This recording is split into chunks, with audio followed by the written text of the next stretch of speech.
wanted series. What's going on, guys? I think today what we want to do today is I want to get more familiar. Oh, there's some help wanted to. I want to get more familiar with the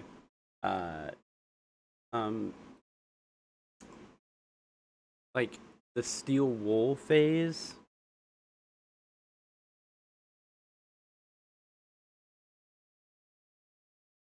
of the lore. There we go. I want to set up to intro in 1 second. All the lore of help wanted. Maybe Rytos will help us out here. Oh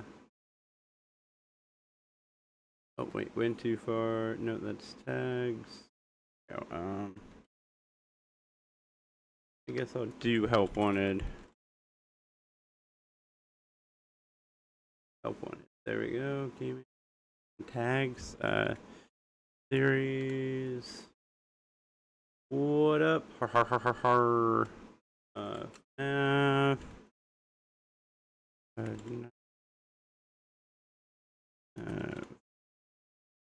Freddy's. Theorizing. Fun. Funny. Reaction. React. Other bullshit. Whatever.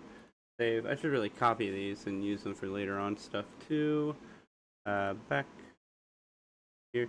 Hear me out. What if Chica is a woman? Chica's definitely a woman. Chica is yo, what up, life? What up, Beanie? How you guys doing? You had a thought? Let me pop you guys out and put you over here real quick, and then we will read your thought. Yes, I am. Hello, Liam. How we doing? I had a thought. If there's Vanessa and a robot Vanessa, aka Vanny, does this mean Vanny could have been in Ruin? Yeah, I think she is in Ruin. But Chica is William Afton. Beanie, we are not doing that. That's not a theory. Yes, a new stream. Every day is a new stream for the most part. Let's get into Rytos. He's got 22 minutes. He's going to tell us what we need to know about Help Wanted, the first one. The time is finally here. I've been making videos on videos of the full timeline of Five Nights at Freddy's and my process for making my own in-depth timeline. And like I mentioned at the start, I'm going to be using the bulletin board physical. Vanny isn't physical in Ruin? Or is that just your optical implant telling you that Vanny isn't physical in Ruin? Than a year ago, when I tried to make a timeline without using any books, just the games up until Ultimate Custom Night. But because of what I just said, you realize this bulletin board is lacking. I don't know. There you go. What up, Cassidy? How we doing? Wait, Chica's William Afton. I like that. Yeah, so no, Vanny in, is Vanny, see, that's the thing too, is I'm going through, like, watching gameplays of stuff too. Like, I'm almost done with Matt Pat's full playthrough of, Help Wanted 2, and I need to watch the Ruin, playthrough also, and security, like, that's the thing, is, like, I'm really well caught up on the first 7 games, but from Help Wanted on, it's a little bit different, and I think his is in the middle of an Ultimate timeline. I think I want something different.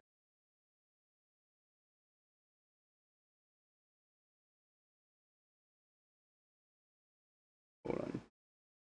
So there's me. Look, guys, I'm live. The missing P. We're keep up with this one right now. Make this bulletin board. Only her mask is in Ruin. Yeah, see, there you go. Well, that's. What if Freddy is William and William is Springtrap and Springtrap is William, but William is Toy Chick? I don't know. That would mess with everything. I never played Ruin even. I have Security Breach. I don't have any of it. In today's video, we will be going over all the lore that I have a PS4. Like, I have the PS4, so I could play Security Breach and Ruin. But I don't own them, so I can't. I can pluck out from Help Wanted that and I don't have the money to go and get them. So. Putting it on this board. Oh, what is this? We got something else going on. Oh, here we go. What is this? We gotta post a picture to us out for tonight. Streaming on both YouTube. Ooh, I love that. That looks really good. I like that. I'm stealing that. Save image. Yeah, definitely gonna be saving that image.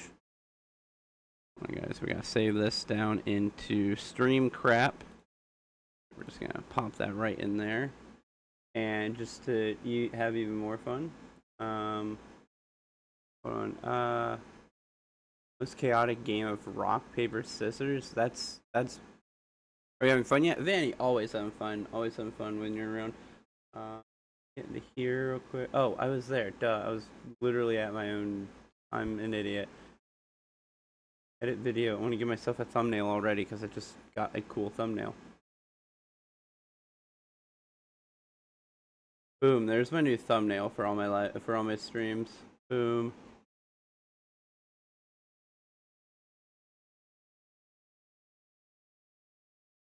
I love it. There we go. Anyway, let's we'll do be touching on Five Nights at Freddy's Special Delivery, the AR app. Love because this. After all, Help Wanted and Special Delivery kind of go hand in hand. Of course, we'll be adding Security Breach Ruin and Help Wanted 2 as well, but they'll get their own videos because I have a feeling this is going to take a while for these games. Yeah, so absolutely. for now, Slices, put on your aprons and let's do some lore scouting. And just one quick reminder, this bulletin board and its entire purpose is just to document factual evidence from the games with zero speculation. I think it's really important to ground yourself in what we know for a fact before we start speculating. Our ad time. There's okay, hold on. Things that we're all pretty 99% sure of, like the name Glitch Trap. Oh, I can't run an ad for a minute. On this board for that very reason. Wait to run another one. All right, I'll run it when I can. Have you watched Has Been Hotel? I know of it. I haven't watched it. Almost to the day. Like, it's crazy how close this is coming out to the 5-year anniversary of Help.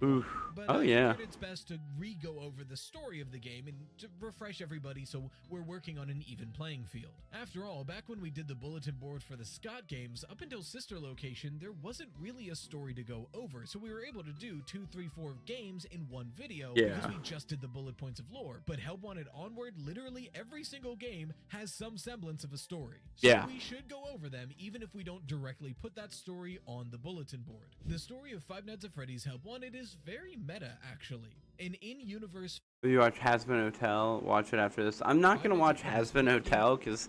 So Cassie, I'll tell you like I've telling everybody, this stream purpose is for FNAF theorizing. What up, Snowy? So asking me to go watch other things that isn't FNAF is probably not going to happen. Like if you want me to watch stuff just so you can watch or whatever, then it's like, I mean, then go watch it yourself. That's fine. I'm not gonna be upset if you leave my stream to go watch stuff. What should I paint? Draw? Make your favorite part of the franchise. Paint your favorite scene from the franchise. Your favorite scene, Snowy, personally. It just got sent to our company, which we are a video game tester at, and it's our job to make sure the game is playable and ready to be launched. But as we make our way through the video game, we find these glitchy cassette tapes that the previous game tester left in the files. As we play the game and collect them, we learned that these tapes were left to document what was going on behind the scenes of Fazbear and but yeah, I do know most of Help Wanted. That's right. It's all the tapes. Can Burn Trap mind control? I don't think Burn Trap can mind control. I don't think that was ever in Burn Trap's wheelhouse. I think mind control is more of just a glitch trap thing, and that's because he's a computer virus that can be uploaded into your mind via these tapes and whatnot. And I don't know if he comes up with a new transfer method, because that's the thing, right? It's like, that is the confusing part of FNAF. Help Wanted, the first one, is like, he started to take over the Jeremy guy. I got more paints. Ooh, nice. He starts to take over the Jeremy guy, but it doesn't work because Jeremy like rips off his own face, like cuts off his own face essentially to like break the curse or to break the mind control or whatnot. So then it's like, oh man, hold on. Big yawn out of nowhere. So instead of it being like so he breaks the mind control. So it's like Glitch Trap can then start again on your character or Tape Girl or like I guess just whoever plays that game. That's weird. Actually, that is weird because like under that concept of like he mind controls Tape Girl, then he mind controls you, and then he almost mind controlled Jeremy. Pizza? What about pizza, Glamrock Chica? I like pizza. I don't have any pizza for you. I'm sorry, girl.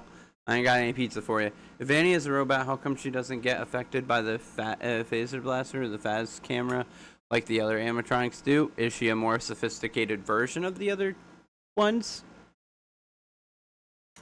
Maybe it's a programming thing, probably. They're probably programmed to be affected by the blaster and the camera, and she isn't. Like, they were created by Fazbear Entertainment with the purpose of being affected by the blaster and the camera, probably for kids to be able to, like, play around with. And she obviously wasn't built that way. What should I draw? Cassidy, what should you draw? You should also draw your favorite scene from the franchise, from the FNAF franchise. 100%. But anyways, so yeah, so if he can just jump into people, is that why? Maybe he did that on purpose. Maybe that's so weird. Because when you think about it, yeah, when you think about it, in Security Breach, or is it in Ruin? Is it Ruin that you collect? No, it's Security Breach that you get the tapes. I will show you. Okay, cool, awesome. Awesome. Join the Discord if you can, if you guys want to. It's in the description down below. Join the Patreon and read the book that I'm writing. I'm very close to finishing the next chapter, so putting it in and sending it down to you guys will be sending chapter 7 down to you guys soon will be a thing. But yeah, it's weird because like in Ruin, not in Ruin, in Security Breach, in the therapy session tapes, we learn that 46 takes Glitch Trap's code and he reformats it and takes it out and like sends it as a target instead of as like a widespread virus. So it's like, if he's under Glitch Trap's control or under Afton's control, then what was the purpose of that? Was it on purpose? Like, was there some function to that was gonna make things easier for Glitch Trap, or was it like because you would think he would want to stay as like a full-on code in the game so he can affect as many people as possible, unless it was like a survival technique, like maybe he knew that they were going to eventually figure out how to destroy him if he stayed in the game, so he had Gregory Bot reformat him, Patient 46 reformat him into a subroutine and targeted him in a specific way, which I guess would make sense. And that's what I mean. It's like, I do think of Gregory as a Gregory Bot, because I think he was working for Glitch Trap. I think Vanny and Gregory are both robots that are working for Glitch Trap in the beginning, but Michael, Elizabeth, and Gregory, all three of Afton's kids, or Cassidy, all three of Afton's kids, find new robots to inhabit in Vanny, Glamrock Freddy, and Gregory. So Vanny uses Glamrock Freddy to open the way to get down. Oh, maybe that's why I couldn't see all the chats. She used Glamrock Freddy to get down there, and maybe she took Gregory along too or something, or maybe he snuck down there on his own on a mission for Glitch Trap or something like that, and they all got repossessed by the spirits that were down there, the three that were, Afton's kids. And and then Gregory, and I wonder if it's a different kind of robot for Gregory, at least for Gregory, and for Elizabeth taking over Vanny, and for Cassidy and Elizabeth taking over Vanny and Gregory would be like a way more sophisticated animatronic than who they were possessing before, which were just endoskeletons with very basic subroutines. Oh ho ho, what is up, son? So I wonder if that's why Gregory goes through the sticky note room, where you can clearly see a robot going through its understanding of consciousness and everything, and you can see that consciousness is clearly going to be Cassidy. because of the memories and stuff that they're doing. So I think I do believe in the Gregory robot thing, and I think that's what it is. I think when he took over Gregory, it was a way more sophisticated robot, so it was a lot longer of a process of actually functionally taking control of it, and I think he had to go through like basically the robot evolution of intelligence in order to get to the point where he started thinking that he was a human again. And then same thing with Michael. Michael couldn't actually take over Freddy because there was the glitch trap subroutine in him in all of the animatronics, and so he couldn't do anything. He was trying to fight to take control of Freddy. And then I liked the stream. Thank you for that, man. I really appreciate it. Make sure you hit that subscribe button if you haven't yet. We're at 404 right now, and we're working on getting up to 500 at least. 1,000 would be even better, because then we just need to work on view hours. Which is funny, because like a few months ago, I was like, oh, view hours might be the easier thing. It's getting those subscribers that's really difficult. But you guys have been just pouring in, and it's awesome. In the last week, we've gone up almost 30 subscribers. I think we have gone up about 30 subscribers in the last like week. So I'm like very hopeful that we can get up to those, get up to where we need to be to get like the YouTube partner thing or whatever. I finished. Awesome, Snowy. Congratulations, man. You are a speed artist, dude, and it is insane. But anyways, yeah, so I think Michael's trying to take over, and I think most people agree with this one at this point, is like Michael is trying to take over Glamrock Freddy, but he's being battled by the computer, by Glitch Trap, or whoever is in control of all the robots. He's like or the Mimic. It might be the Mimic who's keeping him out, and then like Glamrock Freddy sees Gregory where he's not supposed to be, and like his systems like go crazy. Michael like fights it. He sees Gregory and like recognizes that's supposed to be Cassidy, and just fights so hard that it like the Mimic is like, oh crap, I gotta shut him down. So he shuts him down, and Michael like forces a reboot, and when he forces the reboot, it reboots him in safe mode. And that's why Glamrock Freddy is able to like function. I wonder what Michael thinks about the Mimic. He probably thinks, "Oh God, this is an even worse situation than my dad." Because like with William Afton, you can put some human logic behind his actions. At least he's psychotic and he's murdering children, but there is a human intelligence there that you can kind of predict and understand and kind of like adjust for. With the Mimic, it's what up, Moon? With the Mimic, it's just a machine. It has no human logicking to it. It can just make whatever cold-hearted decisions it needs to for survival or success of its task. And so it's got to be more terrifying. It's got to be way scarier for Michael, thinking that he's got to fight with this. And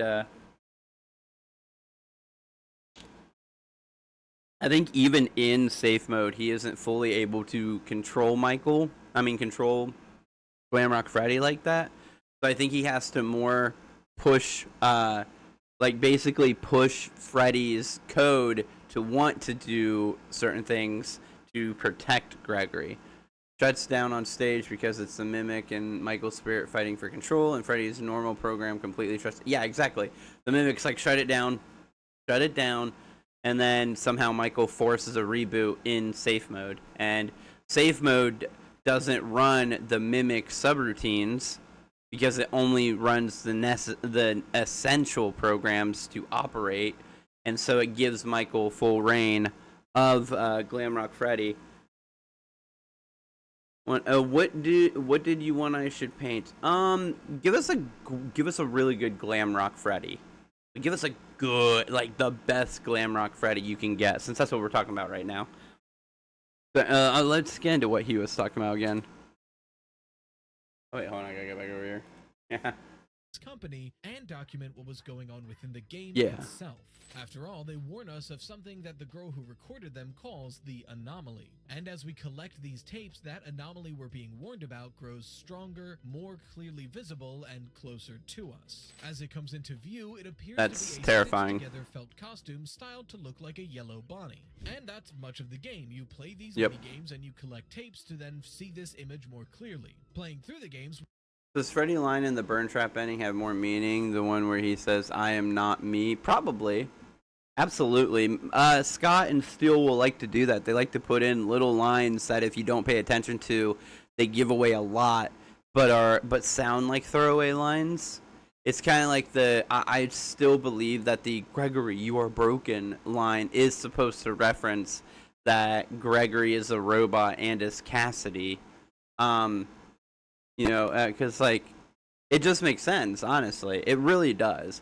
Like when you really think about it, they don't let the Afton family rest ever. It seems like everything connects back to the Aftons, even if they're not directly involved. They're still like on the cusp of involving. And I think we're getting to the edge of their involvement, though. Like you can only have them be directly involved for so long before they eventually die off or like they stop something. Is that Freddy speaking or Michael speaking? I think it's Freddy speaking under Michael's control.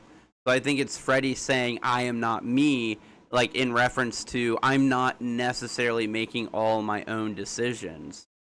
Wait, no, the burn trap ending, that's when Burn Trap / Glitch Trap is trying to take over Freddy's body, right? When he's in the middle of being controlled by Glitch Trap.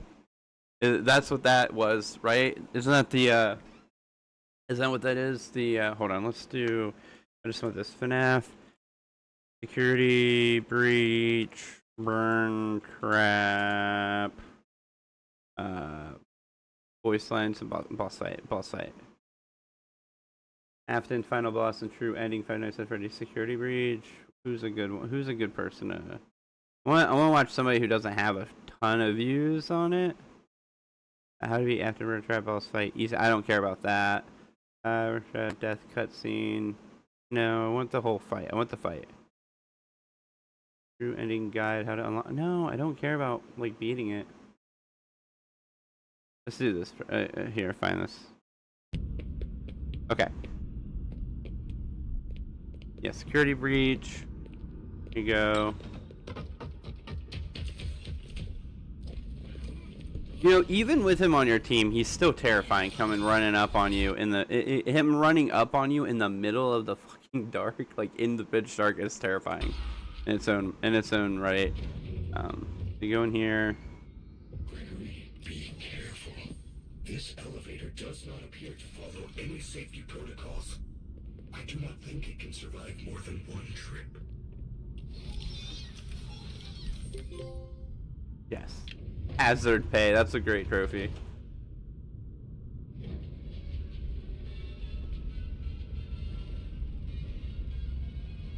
Why does his stomach look like a face?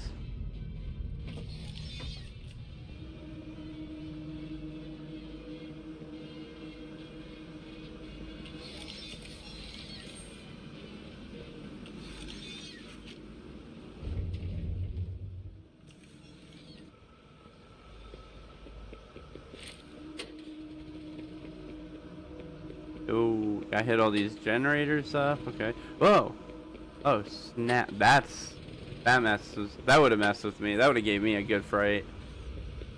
All these staff bots down here. What up, Eddie? Yeah. So we're watching all this. Yes. Now we're in FNAF 6 area. We're in the FNAF 6 place.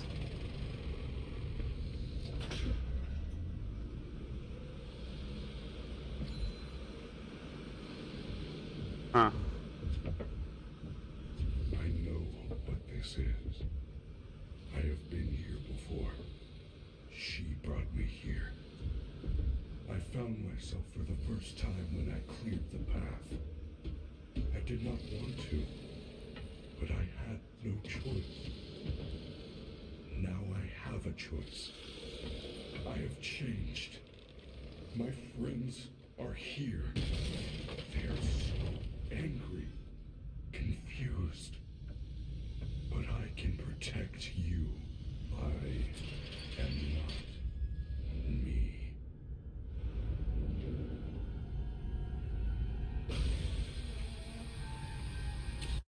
Yeah, how are things going to be pretty good. Almost read it like, that's fine, dude. I appreciate when you guys hit that like button. No, okay, yeah, he says, I found myself for the first time when I can't. Yeah, that line right there, I think really really hits home the Michael being in Freddy.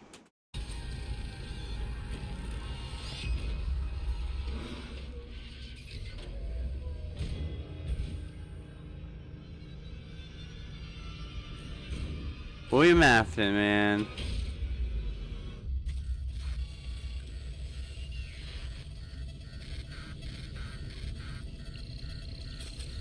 Yeah, he's being controlled. Yeah, he's being taken over. Stop him. What was that? Are you okay? He is trying to take control. Yeah, that's what it was, yeah. I do not think I can fight it for long. He? What is that thing?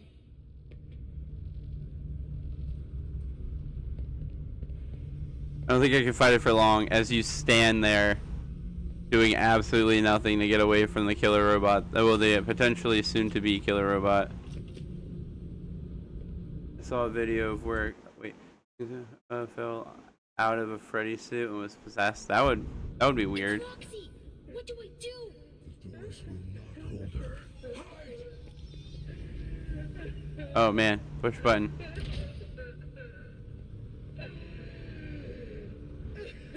Oh, she's coming. She does not like you. Don't get in his stomach, though. Or get in his stomach.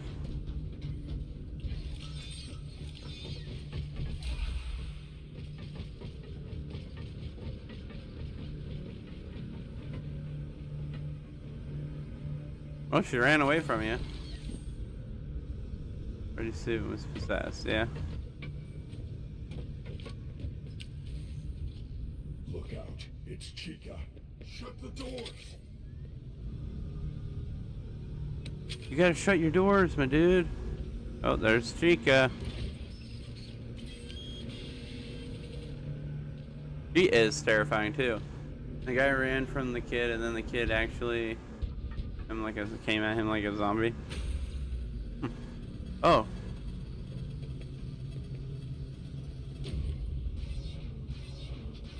Just keep burning, burn trap. That works. What's up opinion on FNAF songs? I don't really know, because I don't really listen to FNAF songs that much. To be fair, to be honest with you, I don't do FNAF songs that often. So I really don't know how I feel about them specifically. Can I suggest one? Yeah, absolutely, you can suggest one. Maybe we'll put one on in the background or something. Trying to watch this. I want to see if there's anything I can think of lore-wise out of this, but Labyrinth by CG5. Oh, I think I've heard that one.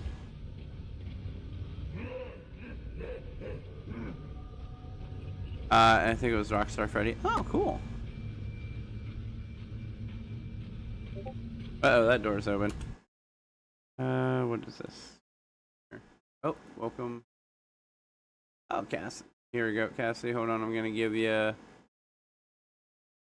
a roll so you can talk and you can actually put it in the. There you go. There's a post pics. Hey, nice. That looks cool. Good job, my dude.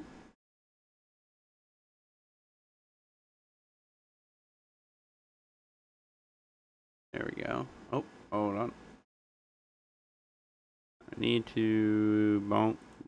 There we go. There we go. There we go. What up, Eclipse? Thanks. Yep, no problem. What is up, TSZ Lias World? What up, world? What up? How we doing?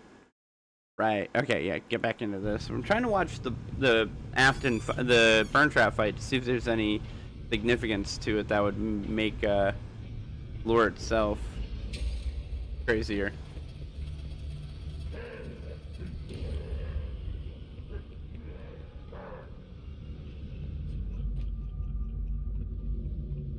Don't you need to shut the other doors? The suit of Rockstar Freddy caught on fire and the building eventually exploded, and that's how the video ended.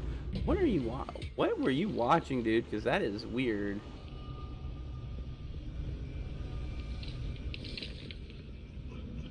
Watch out for that tentacle too. The tentacle can phase through metal, which is even weirder. My name is pronounced Leah's. Oh, Leah's World. Okay. Right, Leah. Leah's World. Showed up on my YouTube page. Oh, okay, that's weird.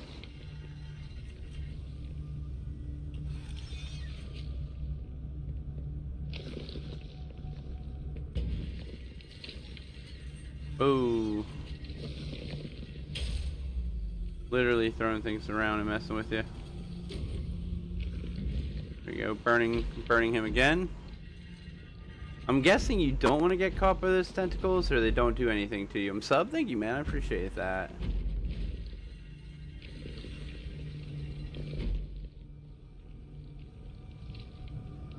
What is happening? There's like a video. There's just an arcade machine back there. Do they do anything? I don't know. I'm not the one playing. I find it weird that there's just. Well, actually, I don't. I guess these would be the computers from Simulator that causes the fire. I think you're just reusing the equipment that Henry set up. But it is weird because, like, so it's weird because, well, like, we already know, though, like, how come in the Rockstar version of FNAF the kids weren't really scared? Who knows, man? This whole thing is just weird all the time. Yeah, we're in the 6th location, so this must be like the setup stuff that Henry set up on the ceiling when they looked up. Go back. Oh, let's see. Oh, up there. Oh, the more of the tentacles coming out, and then the big hole in the ground. I want to know what this arcade cabinet is, and like, I mean, we knew that Vanessa came down here with Glamrock Freddy, but like, did she straight up like run wiring to set up a charging station and a flashlight charging station? What would explain why Burn Trap and the Mimic aren't the same entity? The Mimic, in the books, the Mimic is a computer program that was created by somebody else. Mimic have hair, right? Yeah. No, the Mimic was created by somebody else than William Afton, and Burn Trap is just William Afton. He can't be a computer program because he is just a dude. He's just a dude in a suit still. A dude in a suit that refuses to die. But yeah, that's what it is. No, I'm looking at this. I'm like, okay, so for some reason, is that Balloon Boys? Oh, is that Balloon Boys video game? Is that what that is? Is that Balloon World or whatever it's called? Is that what that arcade machine is? Hold on, he was closer to it earlier. He was like right next to it. Let me look. Can I? Yeah, it is. That's Balloon Boys machine. That's Balloon Boys machine, right? No, Burn Trap is Spring Trap. Burn Trap's just the post FNAF 6 Spring Trap. It's just his new nickname. His new nickname is Burn Trap. So he goes from William Afton to Spring Trap to Scrap Trap to Burn Trap. Like, he just keeps changing. We just keep giving him new names with Trap at the end. Yeah, Balloon World. Yeah, so I think that's Balloon Boys video game back there. And we saw this part. Go back here. Yeah, so Vanessa comes down here, opens everything up, and then runs 2 new power lines. 3. She runs 3 power lines to put in 2 Freddy chargers and a flashlight charger. That's just weird. What's the lore significance behind that, guys? Is that to charge up Burn Trap and stuff, or is that for something different? This fight is weird because he's not hard, like, you're not really doing much. You're kind of just sitting there letting things happen. Can't think of what to draw. Dude, give me your best. Give me a good Roxy. Give me a Roxy and Foxy chilling. Saw another video on my YouTube page where Rockstar Freddy and Nightmare Freddy got into a fight and Nightmare Freddy killed Rockstar Freddy. You saw Gregory and ate him. It was very strange. That would happen. Yeah, that would be a thing. That could be a thing. Yeah, what is this fight right now? Is this just this guy not playing it very well? Beanie Freddy, same thing. I want a Foxy and Roxy hanging out, being cool, being buds. Is he just not doing anything that he should be doing? Am I getting more pictures now? Ah, you like my OC? Oh, nice. That is cool. I like that. That's a cool design too.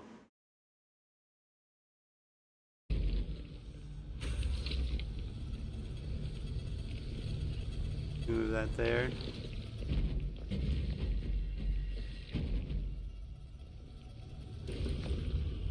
There you go. I was like, is he supposed to be doing something? We wondered, did Burn Trap actually exist or not? Because I keep hearing that Burn Trap isn't canon. So yeah, so the reason for that is this. Here, I'll pull this up. Can we get the FNAF, Security Breach, Ruin, Gregory Comics. So all the Gregory comics. So this is all the Gregory. So all the Gregory comics. Gregory, like, he shows like he does all the endings. Here we go. All Gregory comics. Here we go. Right here. We're going here. These are all the Gregory comics that you can find. So we have, so we have these look like Gregory. These look like Gregory drew them. There's this one, him running away, him getting out, him sleeping in a box and being found by Vanny. Then we have this one, right, of him, something. Then there's the Vanny one, which is another ending. Then we have them driving away somewhere. Then we have this ending. What up, Gav? How we doing? On my YouTube page, one has all Freddy's fighting in one big place. You watched one of them, and makes you do all the ones. Yeah, there's that one, and then the Burn Trap ending. So like these are 8 of the endings that you can get. I can't remember what all of them actually are, but one of them is Burn Trap. But one of the endings you don't find as a comic is the princess one. Is the princess adventure or whatever it's called, those endings where you free Vanny of not Vanny, you free Vanessa of Glitch Trap and you leave and all 3 of you are like eating ice cream. There's no comic that alludes to that, so that makes a lot of people believe that that's actually the true ending, and that the Burn Trap ending, even though it has like a full render of like an actual cutscenes and everything, that it's not actually a true ending. We burned him already? Like, this guy's playthrough seems to take a long time for no reason, I think. And it would be one thing if he was, like, slowly really looking at everything in the room, but he's not. He's just kind of standing in place. It's really weird. Is this game malfunctioning? I feel like there should be more, like, worry what he's doing. But there doesn't seem to be. Go light. Okay, so now Burn Trap's missing from there.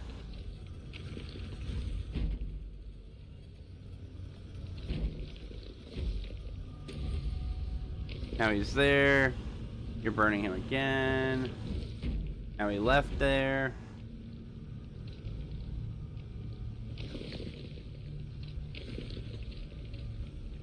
I don't know what's going on in this one. It seems really slow and anticlimactic. Look, he's in there now. So burn him again? Must have seen Burn Trap in order to draw the comic page. Maybe, yeah. That could be, I mean, that's true. Unless...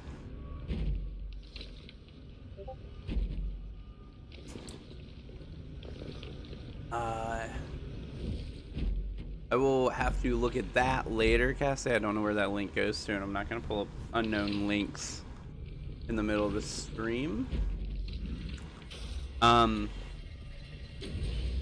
There we go.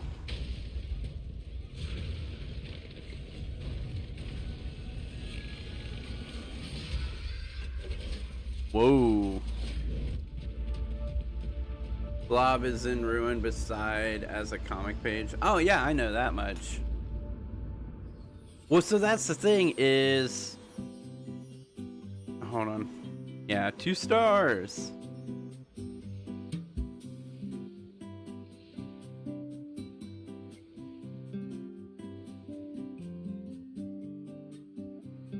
Greg Marta's Vetkin. Gregory, Vanny, and Roxanne. Helen Goff is Glamrock Freddy, Sun and Moon. Heather Masters is Vanessa and Glamrock Chica. Cameron Miller as Montgomery Gator. Michelle Moss as additional voices. Staff bots themselves. That's actually funny. I like that. Hold on, go back. Who's the first name? Andy Field as Dread Units. And then it ends with this. Them two on a hill together. So it's easy to explain away the burn trap thing and like him recognize him drawing a picture of burn trap without him actually doing it, because if Gregory is robot version of Cassidy, then he would have a memory of seeing burn trap in the FNAF 6 location, along with seeing the blob down there, like seeing the conglomerate, because this clearly takes place quite a few years after 6, so the spirits were wandering down there for a while, and they probably saw all this. So they saw all this. Oh, whoa, hey. I'll have to go there. Oh, it's just, okay, you just got Freddy fast. Oh, nice. Cool. Anyways, yeah, he would have like a memory. 1 second cameo, boo. Well, yeah, the blob is supposed to be in like a weird thing. Too much. How much lore is in new FNAF books? Yo, Ennard is spaghetti. Yeah, yeah. All the blob is like Ennard or Molten Freddy or whatever you want to call him at this point. Like just super gathering up all the other animatronics and like acquiring this new massive like inability to like, they don't know how. Gregory in game has a stamina bar. Gregory in cutscenes, I'm fast boy. How did William got to human robot suit with human bones, being in an almost coma, being on some kind of personal hell, being in a game, robot with this consciousness that is fucking immortal. He is. William says, I always come back, and he actually took that seriously. Yeah, exactly. Freddy says that the elevator in the sinkhole can only survive 1 trip, but how did Freddy and Gregory escape exactly? Maybe he meant 1 round trip? And, you know, who knows? Who knows? Man, I mean, they had a lot of time to figure out how to get back out once Burn Trap got acquired by the Blob. What up, Brandon's World? What up, Brandon? Yeah, so like he had time. They had time to get back out once they got away from you know, Afton on fire. You know, the Afton's a melty boy kind of situation. That would explain that, I think. But I'm just making up logic here. I'm not, nothing that I say is like actually true. Maybe could be true, but there's no proof. I don't know how to put it. But yeah. Let me see here. FNAF security breach on. Which is security breach? I'm gonna be that weird guy that definitely is not gonna buy it, but would like to look at it because I can play security breach. I know I can do that. Updating Steam. But anyways, yeah. Ruin, I don't really know much about Ruin. Trying to think of what to look up. FNAF Ruin series. This will just give me game theory. Yeah, game theory. Buried and forgotten. Security breach, Ruin. I've watched this, but it's been a while. FNAF, they're all Afton security breach theories with Ruin. Couldn't Afton take control over the blob? It's all the sound metal down into a revenant blob, so with no brain. So having Afton in there, he would take control. Well, what if What if, here's the thing, guys. So the blob attacks Afton, right? Blob attacks Afton. What if the blob is, for those of you who don't know my theory, what if the blob is the vengeful spirit / Sammy?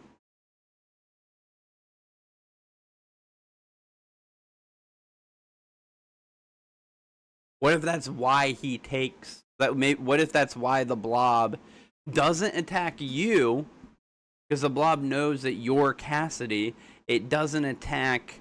It doesn't attack Glamrock Freddy because it knows that that's Michael.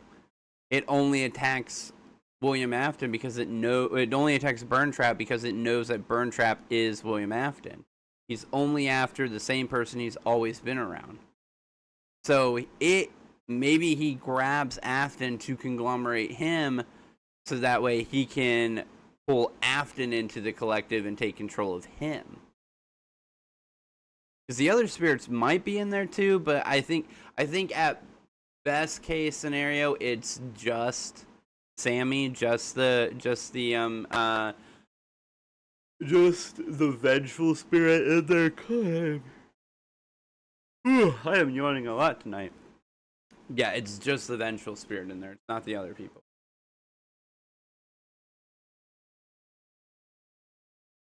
By an earthquake, but I think was... Yeah. So that is a true thing. That's what a lot of people think, is that the blob tunneling underneath the Pizzaplex causes it to collapse. It's the blob doing it on purpose, I think. I think the blob is trying to destroy the place so no other kids can fall victim to William Afton or to Freddy Fazbear's period. Yeah, me over here. I just want to see, because I don't have most of the game. I want to see how much it would cost to get all the games. But yeah, I think that's what it is. I think the blob purposely destroy. Oh my God, quit! I literally keep moving you over somewhere else, and you keep coming back over here. You're like William Afton. Valve hardware survey. No thanks.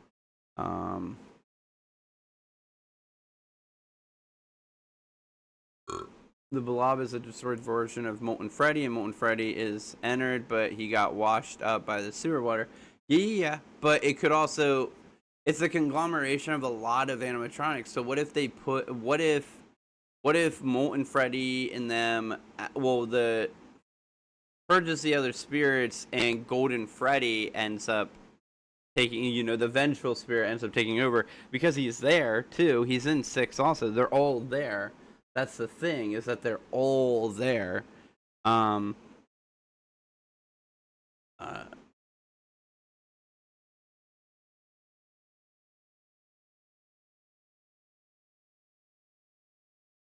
wish there was just like a buy all of them at one time kind of button deal. So Five Nights at Freddy's is $5.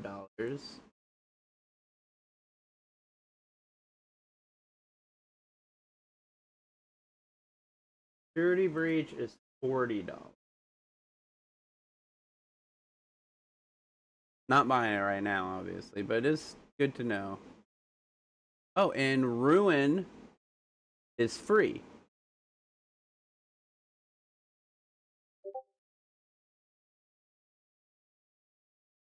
Okay.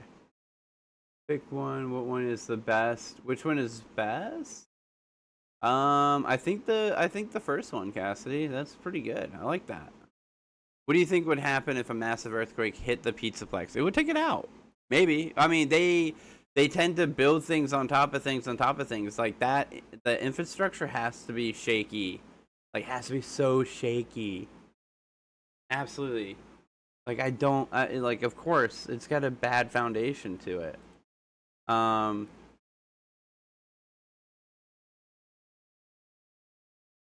Yeah. Yeah, so Security Breach, $40, and you get Ruin for free. That's pretty dope. Do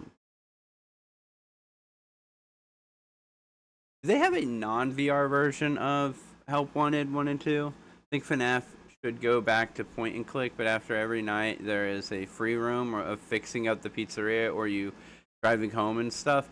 That would like a full on open world kind of style of playing. Maybe that would be kind of dope. So if an earthquake the size of the one from the movie 2012 happened here, yeah, the whole piece is coming down and falling into. If an earthquake that size happens, the whole town's going down because those earthquakes were massive on purpose. It was the end of the world kind of situation. The entire lore of Ruin. Yeah, here's the one. 2 weeks later, FNAF security breach, Ruin, 11 months ago. The AI within. Let's just watch some of these because they're some of my favorites. Let's get a security breach Ruin thing going on.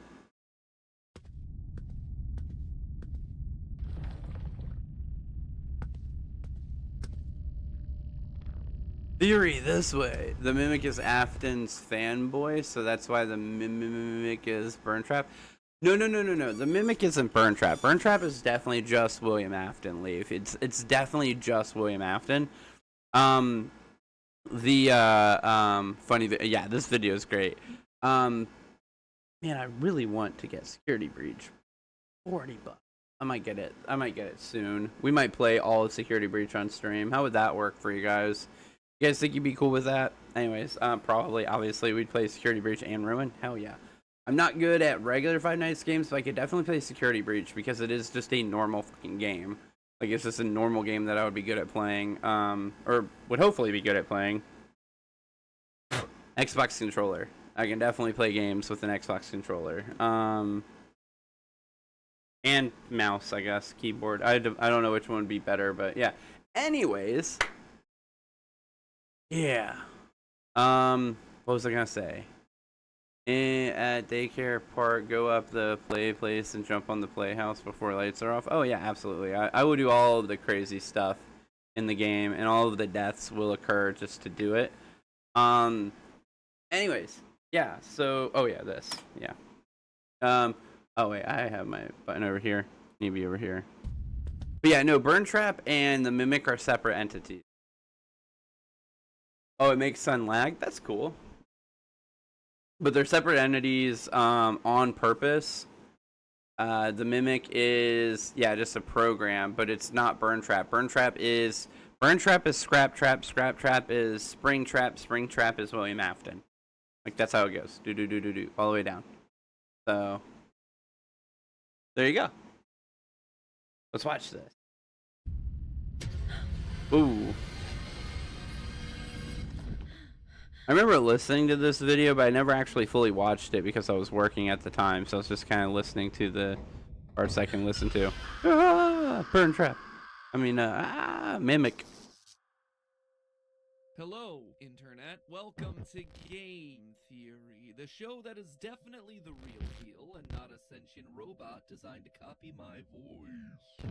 Today we begin our journey to solve the most anticipated DLC of the year, Security Breach. Because we gotta watch Game Theory. This DLC has been fantastic. Playing it really felt like Steel Wool learned from their mistakes. Gone is the open world that was big but empty. Gone is the brightly lit neon environments that stopped being scary. And gone are the insane glitches that made the game impossible to fully complete. Whoa, hey. Whoa! We are not where we were. This definitely feels like we've skipped something. I think we broke the game. I think I broke the game for like the third time. Okay, maybe not all the glitches are gone, and just so happened to be on my first playthrough, I managed to skip an entire chapter that was filled with the most lore, but hey, consider that my contribution to the speedrunning community. You can call that the failed lore hunter skip in my honor. It'll be my crowning achievement in the world of gaming. Just to make sure that This was better than that bad in-game, incident. we play as a new character named Cassie, a young girl that's been called to the Pizzaplex by her friend and my personal favorite, maybe definitely robot kid, Gregory. Gregory Yeah. tells us through a Roxy talkie that he's trapped under the sinkhole in Roxy Raceway. One staff bot jump scare later, and we're handed a. So here's my thing on that.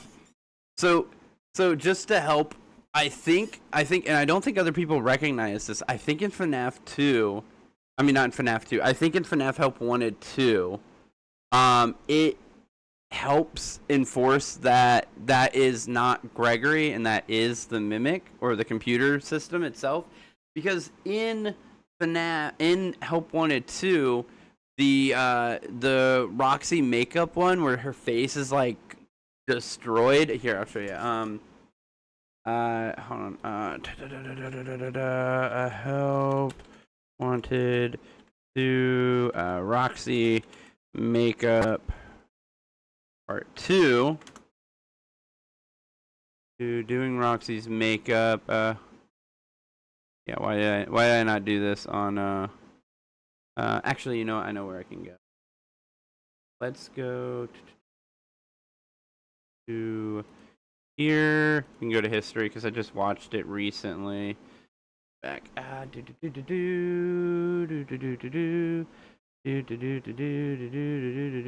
through all this crap. Watching more stuff. Watching more stuff. Watching more stuff. I watch so much stuff with you guys just to prove things. We're just gonna go into here. Pause it. I don't want to go into here. I want to go. Actually, that'll work. Why didn't I just go to GT Live from the beginning? Here we go. Yeah, VR. Help wanted VR.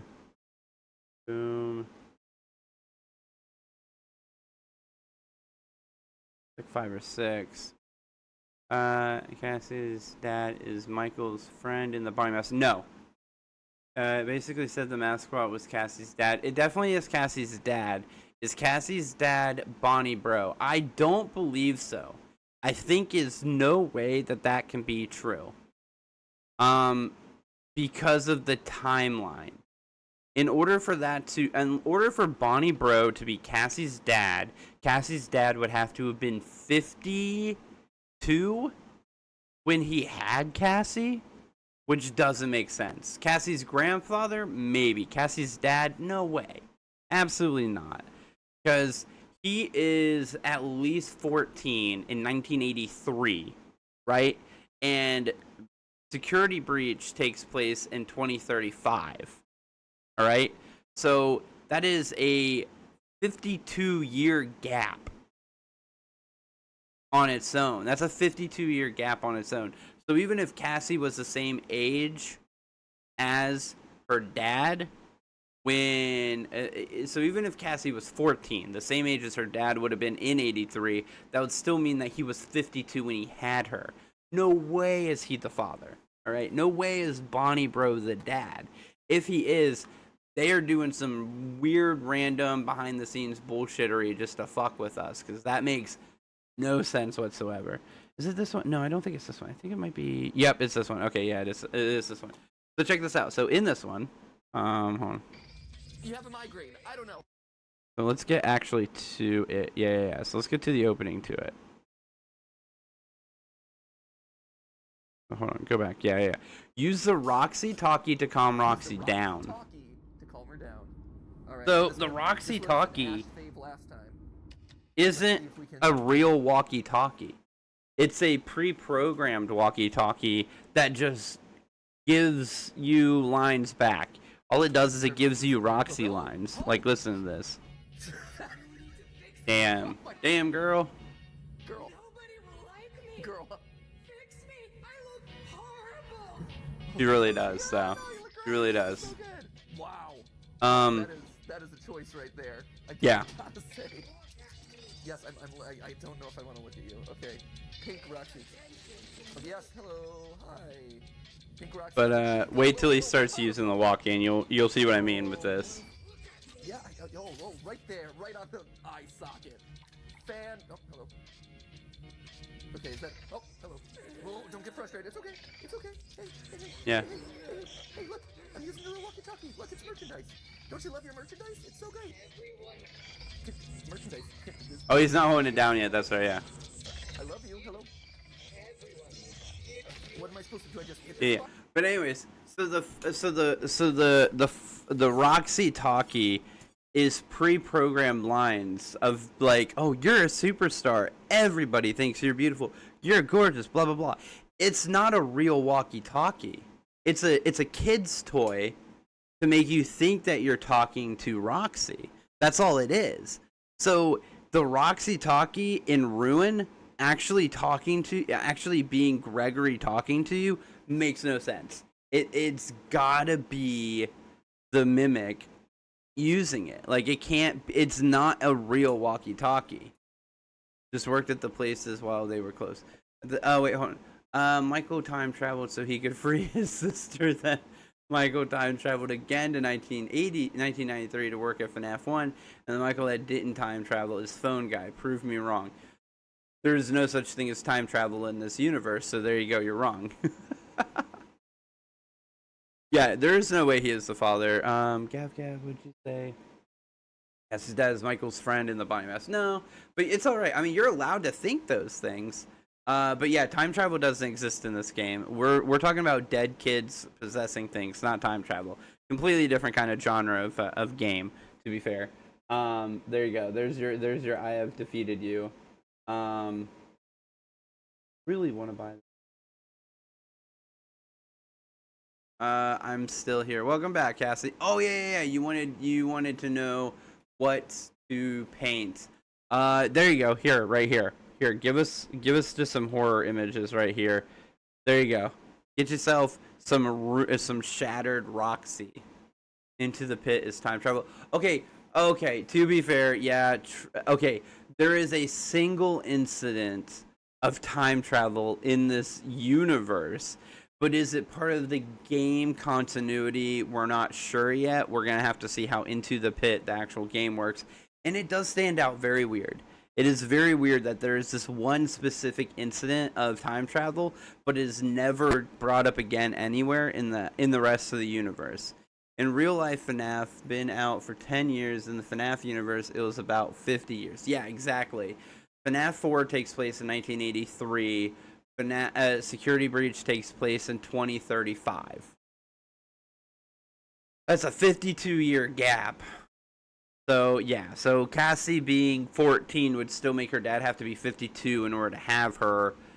If she's younger than that, he gets older, obviously. That's how math works. So, he would have to be, which would make him in Help Wanted 2, that would make him 66. This is Robots, FNAF Now, Remnant, Robot Kids. Yeah, exactly. But yeah, so that's what we're dealing with right now is that.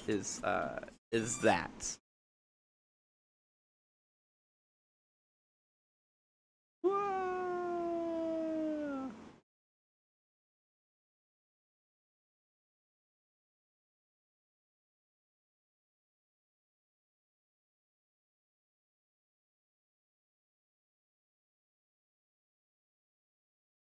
Anyways, I keep watching the trailer stuff for the game over here in Steam. I need to get this lowered.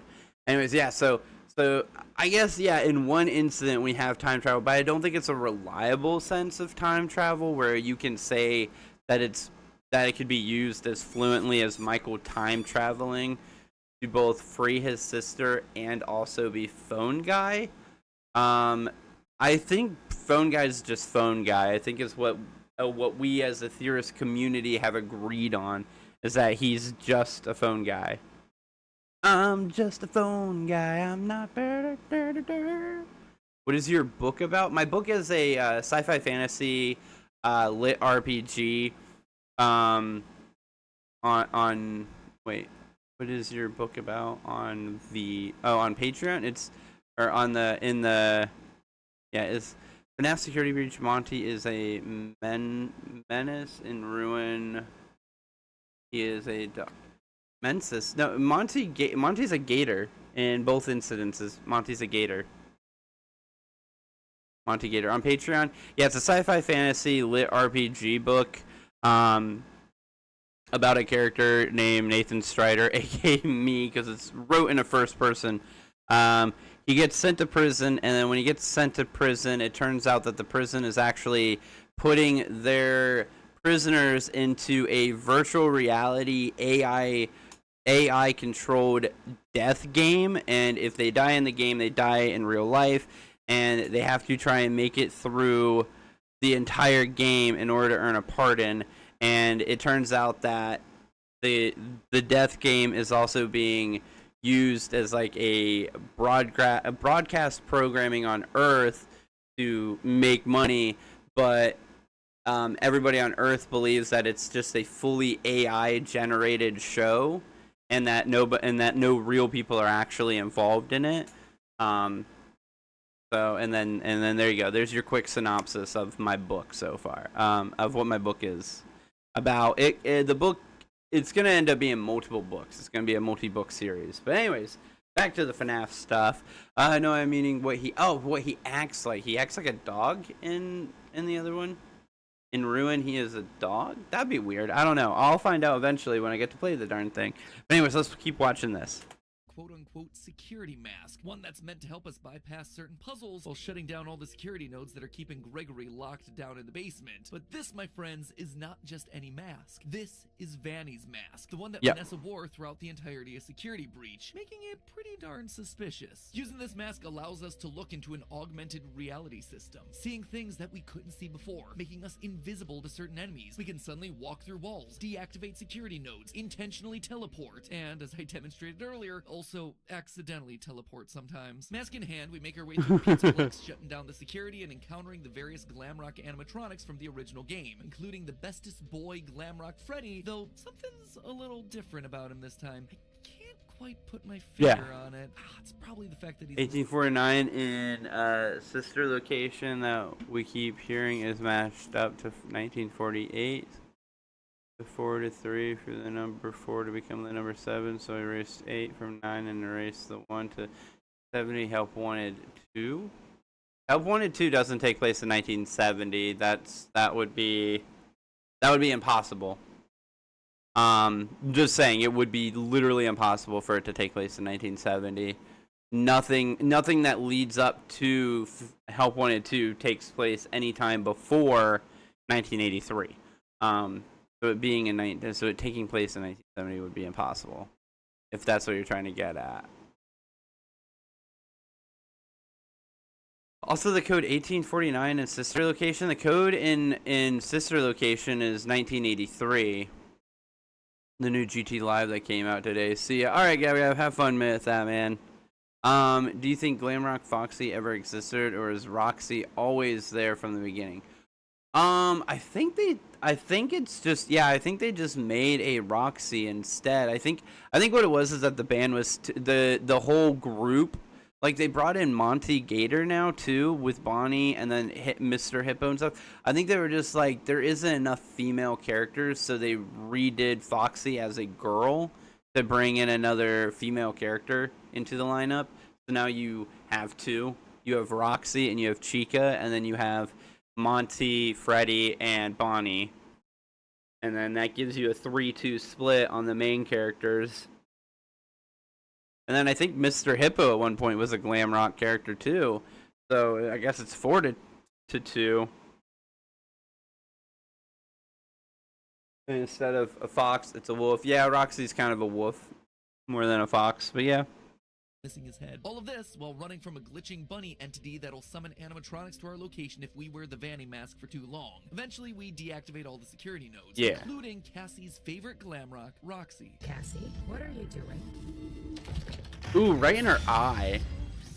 This allows us to head on down to the basement where, surprise, surprise, it wasn't Gregory at all. Instead, it was an animatronic. See, told you guys Gregory was a robot this entire time. This thing right here is the Mimic, a bot designed to learn from and copy other people and robots. Yeah. And whoopsie-poopsie, we've just released it from its concrete prison. We run to the elevator to try to escape, only for the real Gregory to finally contact us and lead us to safety. The elevator is ultimately sabotaged by either Gregory or the Mimic. Unclear who exactly. That's a theory that we're going to talk about later, and we fall into the game's ending with Cassie's fate being questionable at best. Honestly, there is so much happening in this game. True to form, the fanbase is just tying itself into knots, arguing over all the little details. Did Gregory actually betray us in the end? What does the word prototype mean on Freddy's foot exactly? And what ending of Security Breach actually led us to this point in the timeline? Well, good news there, loyal theorists. I believe I have at least the first batch of questions answered, and oh boy, if I'm right, this game is drawn from one of the most controversial parts of the lore, while simultaneously setting us up for some. So does this mean Monty is Golden Freddy because there's a Freddy, Bonnie, Chica, and Foxy Roxy? No. I just think that it's just I thought Cassie was 11. Okay, so if Cassie's 11, wait, hold on, what's going on here? Does it look like I'm getting are they just not updating over here? What is?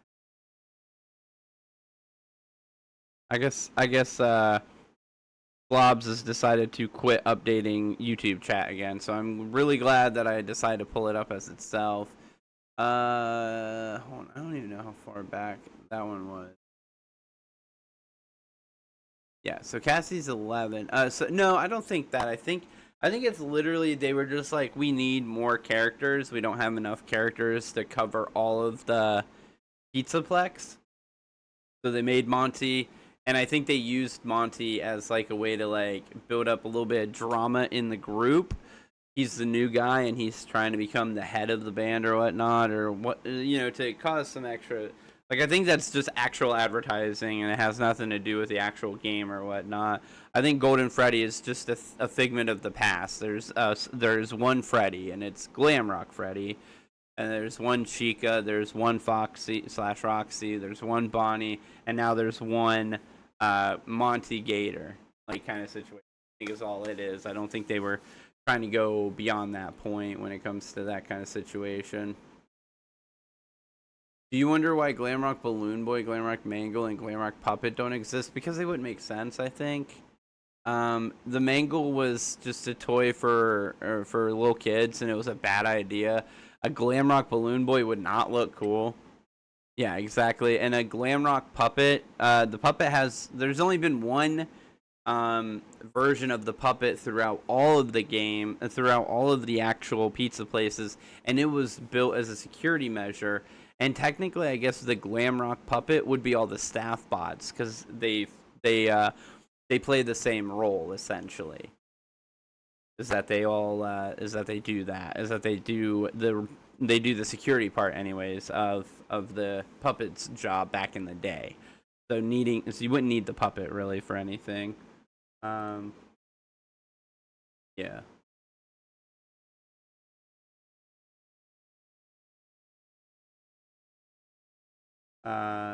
Yeah. Anyways. We're gonna continue on with this for a little bit longer. Reveals later this year. So grab your AR bunny masks, friends. We're about to see the hidden truth. And I think because a lot of people are like, well, the bunny masks aren't even the same between Vanny and the Vanny mask that you get.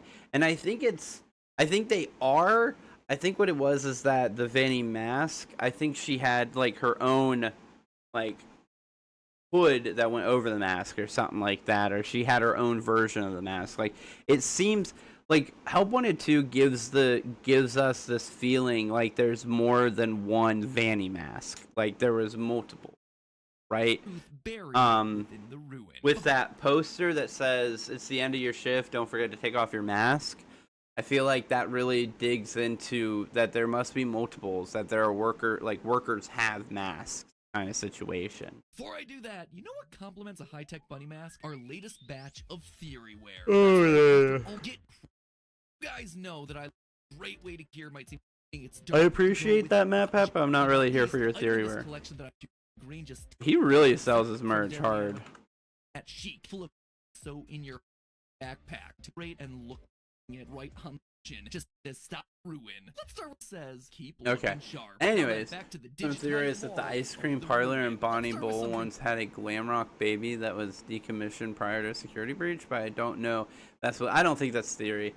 I don't think that holds water, because baby never became a real recognizable name for the Fazbear Entertainment situation. I know that because there's no proof that even Circus Baby's rentals even got off the ground. I know we had that schedule that showed up, but here's the thing with the sister location source code schedule. User findings in a sister location wiki. Yeah, this right here. So so it's just a single week long schedule. Is all it is. It's like a 1 week schedule. So we don't know if this is the last week of it being open, the first week of it being open. If it was pre-made and then nothing ever happened to it, right? Because it is kind of funny that Ballora is booked solid, but Funtime Foxy or Freddy are both. One of them is like Funtime Foxy is just open, and it's like just available. I gotta go to sleep. All right, Cassie, have a good night. And rental most likely stopped when the fun times escape. No, that's the thing is like, are they still actually in work? Like, are they actually still functioning as a business when you're even there? Because it's all like, I know that like some maintenance guys come in, but that doesn't necessarily mean that they're actually doing anything. Like, Chica's Party World, Criminal Institution. Where to go? I hate when new ads load in and they move the whole fucking page. Crewman Installation, Criminal Installation, Carmen Institute. Yeah, I think it's Crewman actually. No, because it would be CRW, MN. Crewman. Client directory, private B-day booking, private birthday booking, children entertainment, service, surveillance log, and maintenance. So I think booked. BKD. I think those mean for Chica's Party World. I think these are going to Chica's Party World. Private means they're going to a private party. Then we have the out of service one that's just always out of service, which is like who entered, like was or wasn't or whatnot. I don't see Glamrock. Do you think the timeline is FNAF 4, FNAF 2, FNAF 1, Sister, FNAF 3, FNAF 6, and then onward, Ultimate Custom Night, and then onwards? It could be. There is a possibility for Sister and FNAF 1 to be swapped. It just depends on what theory you go by. Because there's a theory that Michael Afton in FNAF 1 could technically be post-scooped Michael. I don't think so. I think it's pre-scooped. I think he goes to FNAF 1, and then after he's fired from FNAF 1, he goes to what is it? God, screw you. I'm so tired of political ads, especially for all the conservative bullshit. I wish they actually like knew what I'm not. Yeah. Yeah.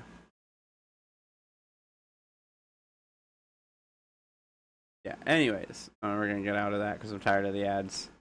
What? Nothing. Anyways, what is the bunker? What is your favorite? Favorite what? Favorite FNAF character? I don't know. That's a good question.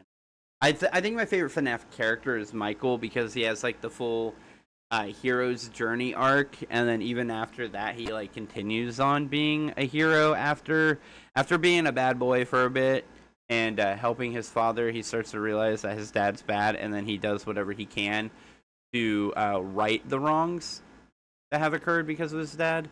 So I think he's my favorite character overall. Wait, no. Who's my favorite FNAF character? My favorite FNAF character, obviously. My favorite FNAF character is everybody's favorite FNAF character. Obviously, my favorite FNAF character is this pretty obscure character from the movie. His name's Ness. He works at this diner called Sparky's.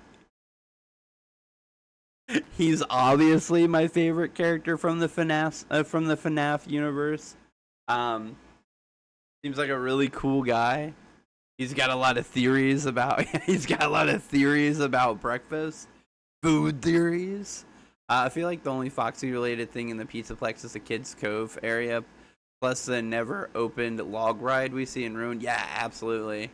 But I mean, Sans is Ness, and Ness is Matt Pat. Matt Pat is Ness, Ness is Matt Pat. Scott Cotham is a weird dude. Saying. A weird dude. But yeah, no, that's my favorite character in the FNAF universe. Second favorite would be Michael.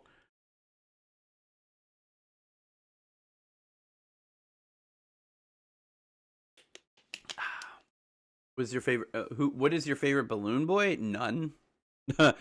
None.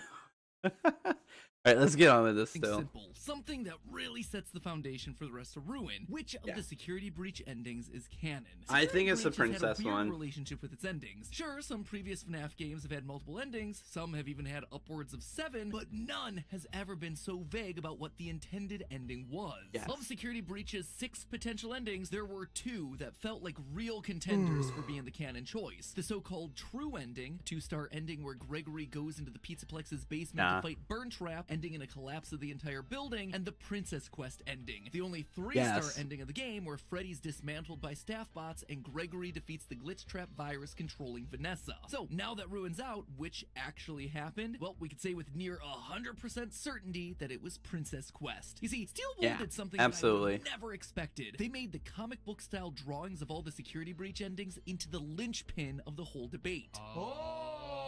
Are we collecting the endings from Security Breach as comics? Yep, throughout Ruin, one of our main collectibles are comic strips. Comic strips depicting images from the base game's various endings. Comics that were created by none other than... It's one of Gregory's comics. Each comic comes with a little descriptor like that. These look like Gregory drew them. Gregory should be an artist when he grows up. Gregory was always so creative. That last line about Gregory being creative, that tells me that these endings are all made up. They're just stories that Gregory imagined for his own little comic series, inspired by the scary, true-to-life events of the franchise. But if they're made up, then how do we know that... I do like this, actually. I do like the one, I do like a theory. I do like one theory that I heard. I don't think it's true, but I do like it. It's kind of fun. It's Gregory is a robot, and all of the endings are technically canon endings, in a way. Gregory is an experiment too, and the Mimic or Glitch Trap or Vanny or somebody he's a robot, but he's a robot programmed to believe he's not a robot, right? That he's just a kid, and they run him through the events of Security Breach over and over again and allow him to choose new endings, essentially. So every time he leaves or whatever, he gets reset back to the beginning, like back to his beginning, and he runs a different one. And it's in order to help the Mimic collect more data. Freddy, Bonnie, Chica, and Foxy. I think the best Freddy, Bonnie, Chica, Foxy is... Oh, who is the best? The best. It depends on what you're going for. In fact, they removed the crappy magnet you found line from Glamrock Freddy.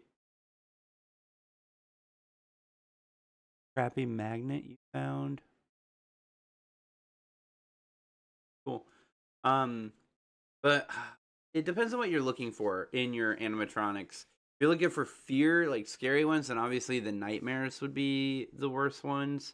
If you're looking for like super high tech, then either the Glam Rocks or maybe even Fun Times. But maybe just the classics, the classic FNAF 1 ones are pretty dope in their own way. I think my favorites, I think I like the Glam Rocks. I like the way they look. Which puppet is the safest? The original puppet, obviously. The puppet from FNAF 2. Actually, wait, no. The safest puppet would be the original prior to Charlie's death security puppet, because then it is just a machine with no, no deadly tendency to it. Yeah.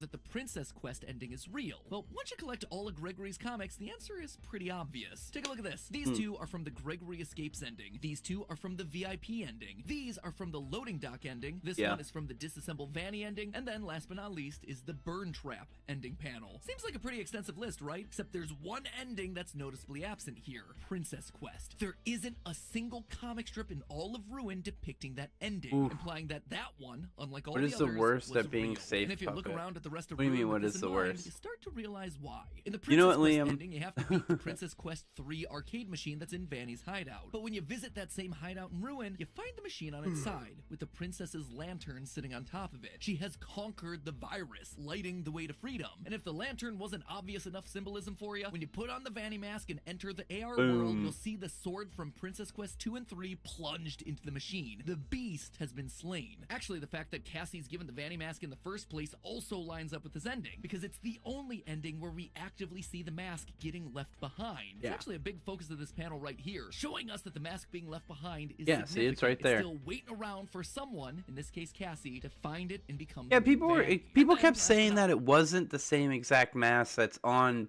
Vanny, but it's like it kind of is. I think it just got At least like there's the fact just that in Ruin, we come redesigned across to Freddy be more sitting in a robotic pile of looking rubble on the missing his inside. head, something So that again only happens in the Princess Quest ending. So with our canonical ending established, let's just stop right there to talk a little bit more about Freddy, shall we? In Ruin, we come across this headless Freddy. It's Yeah. unclear whether it's meant to be our Freddy from Security Breach or not. No. See, this Freddy has the word prototype written Yep. across his foot, something that is definitely not present in the base game. He also His has foot a is also green different. crescent hiding in his stomach, something that's awfully suspicious once you consider Security Breach started with Gregory taking an orange present out of Freddy's stomach. Yeah. This can't possibly be the same robot then, right? This is one of the big debates that's captured the attention of the Faz base. If the Princess Quest ending is correct, then it kinda has to be the same Freddy. It would be very highly coincidental if not. So how then do you explain all these new features? Well, first, I think it's important to call out that design updates between games, it is nothing new for this franchise. Probably the best known example of this is the evolution of Springtrap in FNAF 3 to Scrap Trap in FNAF 6.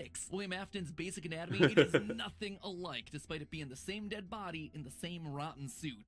I think it's more of like the eyes are almost the same. I like one person's theory where they say that his suit got so damaged they need to repair it some, so he took elements of Golden Freddy, like the mouth here and a couple other areas somewhere, and attached it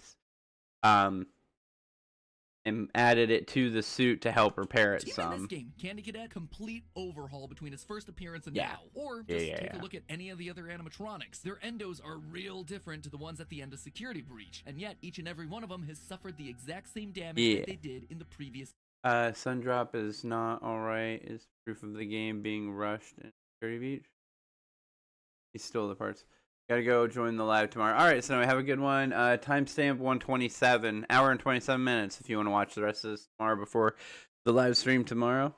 Game. So there we go. One detail that can't be replicated is something that I think a lot of the community has started to overlook. Something that can't be denied. And it all What's that? relates back to the Vanny mask. Ah, yeah, We're yeah, told yeah. that this mask is known as the Virtual Augmented Neural Network Integration Unit, or Vanny. As the name implies, it allows us to use augmented reality to physically see and Good stream, access thank you. the neural network, that's just Ooh, a fancy name yeah. for AI, controlling the Pizzaplex. Throughout the game, we use this ability to make fences disappear, access security nodes, and teleport from location to location. That much is obvious. What's less obvious, though, are how the various endoskeletons behave while we're wearing the mask. As we pass most normal endoskeletons in the game, we see them wrapped in swirling pink code. This shows that they're connected to the network. They're being powered by the AI system in charge of the Pizzaplex. Now, when Cassie has the Vanny mask off, they'll start chasing us. That's because we're suddenly visible to them. We're just a kid. We're a target. But notice what happens as soon as we put the mask on. They stop chasing us. Instead, they go back to what they were doing before. We've disappeared from them because we're integrated into the AI system. We're no longer a kid. We've become one with the code. It's actually pretty brilliant, subtle storytelling. It is But now let's nice. get back I to the like topic that. at I like hand, that our aspect. Headless Freddy in Ruin. Unlike every other animatronic, when we put on the mask around Freddy, not only does he stop chasing us, he outright disappears. We can't even see see anymore. him. And likewise, he can no longer see us. Why? What makes him so different? What is this trying to tell us? Well, if the Vanny mask jacks us into the Pizzaplex's AI system, his disappearance tells us that he's not a part of that system. He is not swirling in pink code because he's removed from the Pizzaplex's network. How'd that happen? Well, we saw it at the top of Security Breach. Freddy glitches out and has to be rebooted in safe mode. That's why he's friendly to Gregory in a way that none Maybe of the Freddy other is animatronics John are. He's Cena. no longer under It's the control John of the AI Cena. network controlling the Pizzaplex. In a sense, you could say he's No, thinking for himself. And we see this continue throughout the entirety of Security Breach. Whenever Gregory sees Vanny running around, Freddy states that he didn't see anything. You didn't see the dancing rabbit lady right in front of us? No, I did not. There is no rabbit at the Mega Pizzaplex. Not anymore. Vanny is very clearly real, but she's wearing her mask. Yeah, she's wearing her mask. Thereby making her invisible to the one robot that isn't a part of the wider AI system, that only changes when Freddy is equipped with Roxy's eyes. Roxy's eyes in that game were a part of the AI system, which is why that upgrade suddenly allows Freddy to see things that were formerly invisible to him. He's seeing everything that's a part of the AI network, and that includes Vanny. Vanny, I can see you now.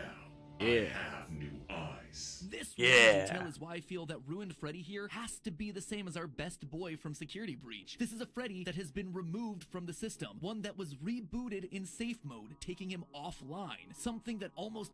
I will counter that with, if he's a prototype, he could also be not connected to the network, because as a prototype, he would just be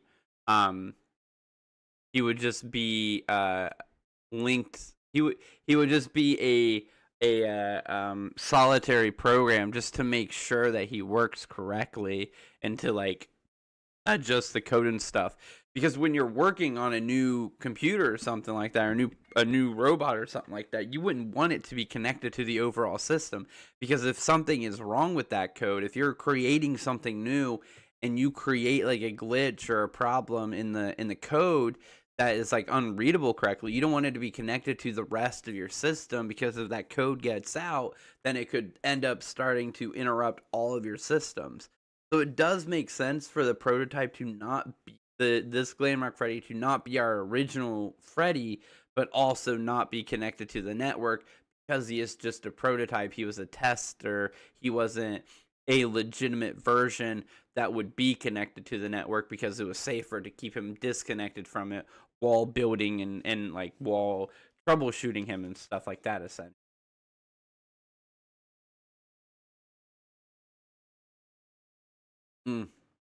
Our Freddy at end of game is more dirty. Who knows? But yeah, I don't agree with that part, because I don't think, I mean, it doesn't. It would make sense either way for it to not be connected. Guarantees for him to not that be he has to connected. be connected to the Freddy from the original game. No. Weird Freddy curveballs aside, Sorry. this game makes it abundantly clear that I was Which right on also, I mean, if you look, I mean, yeah, they said that they all look different, but if you look, this one is a bulkier Freddy. He's built with more bulk to him, and again, that's something that you would see in a prototype. If you look at most prototypes, like check this out. Prototype iPhone. So like, yeah, so here you go. So if you look at the original iPhone prototype, yeah, so some of the iPhone prototypes, they were super thick, but then when you go to the actual like iPhone 1 was not as thick as the prototype was. It was still a thick boy, but they usually aren't as thick, and they're a lot. Usually your prototype will look just I'm just gonna type in a prototype. Oh yeah, I forgot there's a whole fucking game called Prototype. I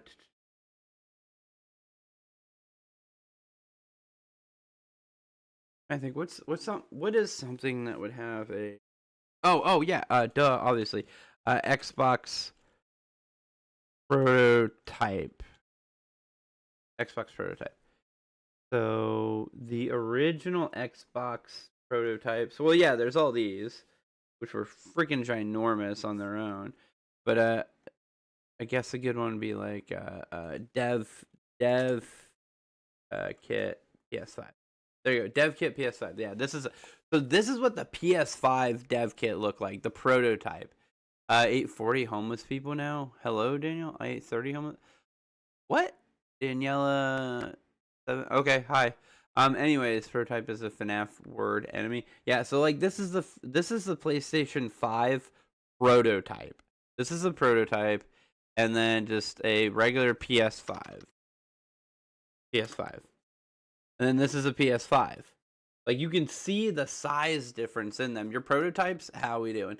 Your prototypes are usually a lot bulkier and bigger than your final product, because you're not worried about sleek and fashionable design. You're just worried about getting everything you need to into it. And then once you establish your prototype as working, that's when you then go back through and start looking at making it pretty, making it smaller. Where can we condense? Where can we find smaller parts to make this more, more compact, more easily marketable to people by being like, look how small and tiny and awesome this thing is. So it actually does make sense that even though that this is actually a different Freddy than this one right here, that these are not the same, because your prototype would be bigger and would be disconnected. They would both be bigger and they wouldn't be connected to the network, because you wouldn't keep your prototypes connected to the network just in case something happens where you have like broken code to it and you have to when it's connected, if the code messes up or gets like damaged, or you have broken code in there, it doesn't upload into your actual system. Do the FNAF plush prototypes?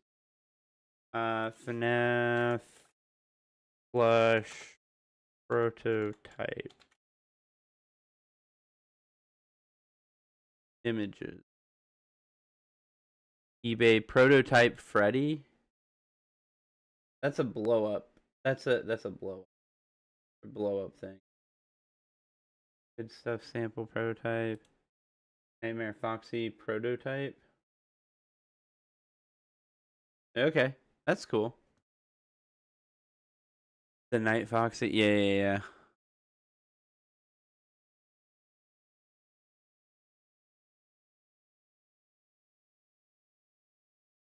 Yeah, I mean, it's like the same concept when it comes to plushies, but not as much so.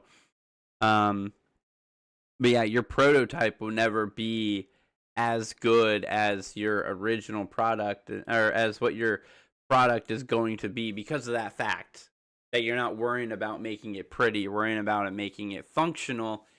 Make sure that it works, and then you make it ready. You make it ready for the shelves or whatnot. You do not the other way around. There'd be no point in making a prototype super pretty.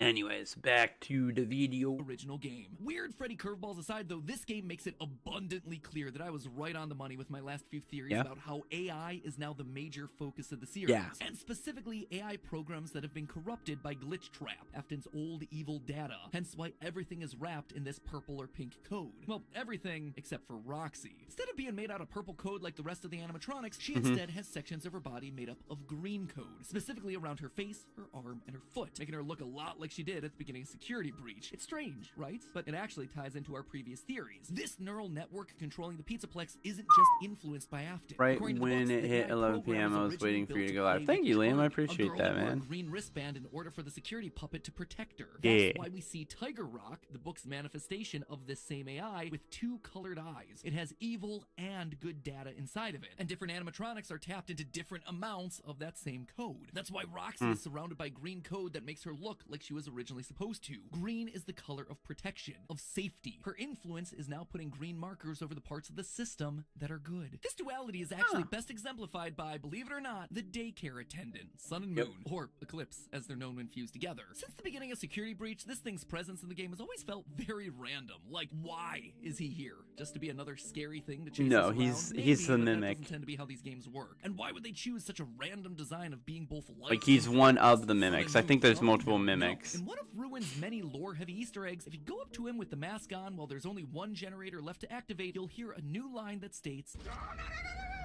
It's not safe yet! Turn on the other generator! Clearly, Eclipse is conflicted. One half wants to protect you, but it's getting shut away by the darker, more sinister half. He is good and evil combined. He represents both codes competing within the same body. Other animatronics are more of a sliding spectrum. Some are more corrupt than others, but Eclipse represents the balance that naturally exists within this neural network system, which leads us then to the ending of the game. Whether Gregory is actually the one trying to kill Cassie in the final moments is a theory for another day. Instead, I'd rather focus on this, the Mimic Tunnel. tunnels. At the end of the game, we're chased by an endoskeleton known as the Mimic, a robot that's able to learn from and copy other creatures. But even before we get to the elevator, Gregory tells us his friend, presumably Vanessa, has these plans for the underground tunnels. My friend has access to the building map. Just follow the instructions. But what are the tunnels? Why are they here? Who put them here? These tunnels aren't just random. Someone has been down here before. They've installed lighting and an elevator and everything. We also know it wasn't Gregory and Vanessa because they're on the opposite side of the room that the Mimic was locked in, the Pizzaplex side, complete with the mixes system. We also know that these tunnels weren't just part of the FNAF 6 location because the game makes it. I have a mod where the FNAF robots chase me. That's terrifying.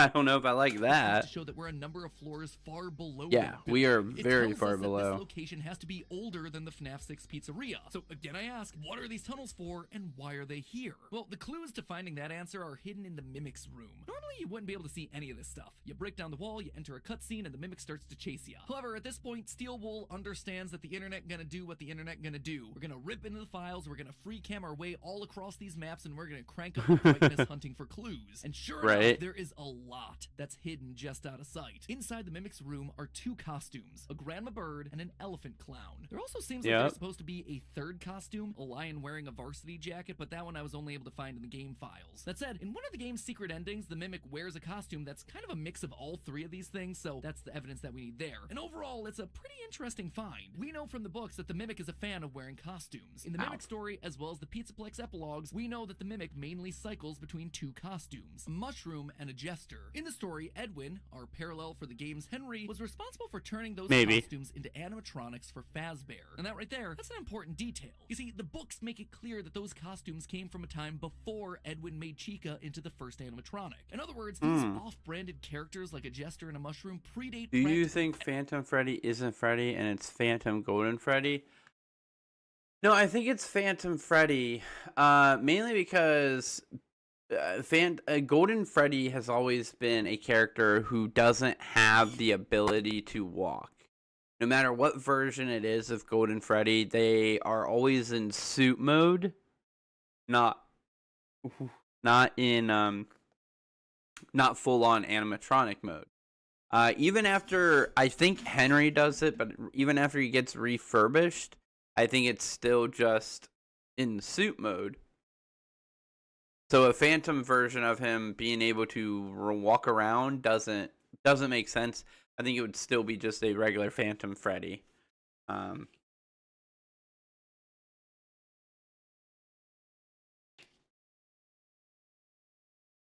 Just a regular Freddy.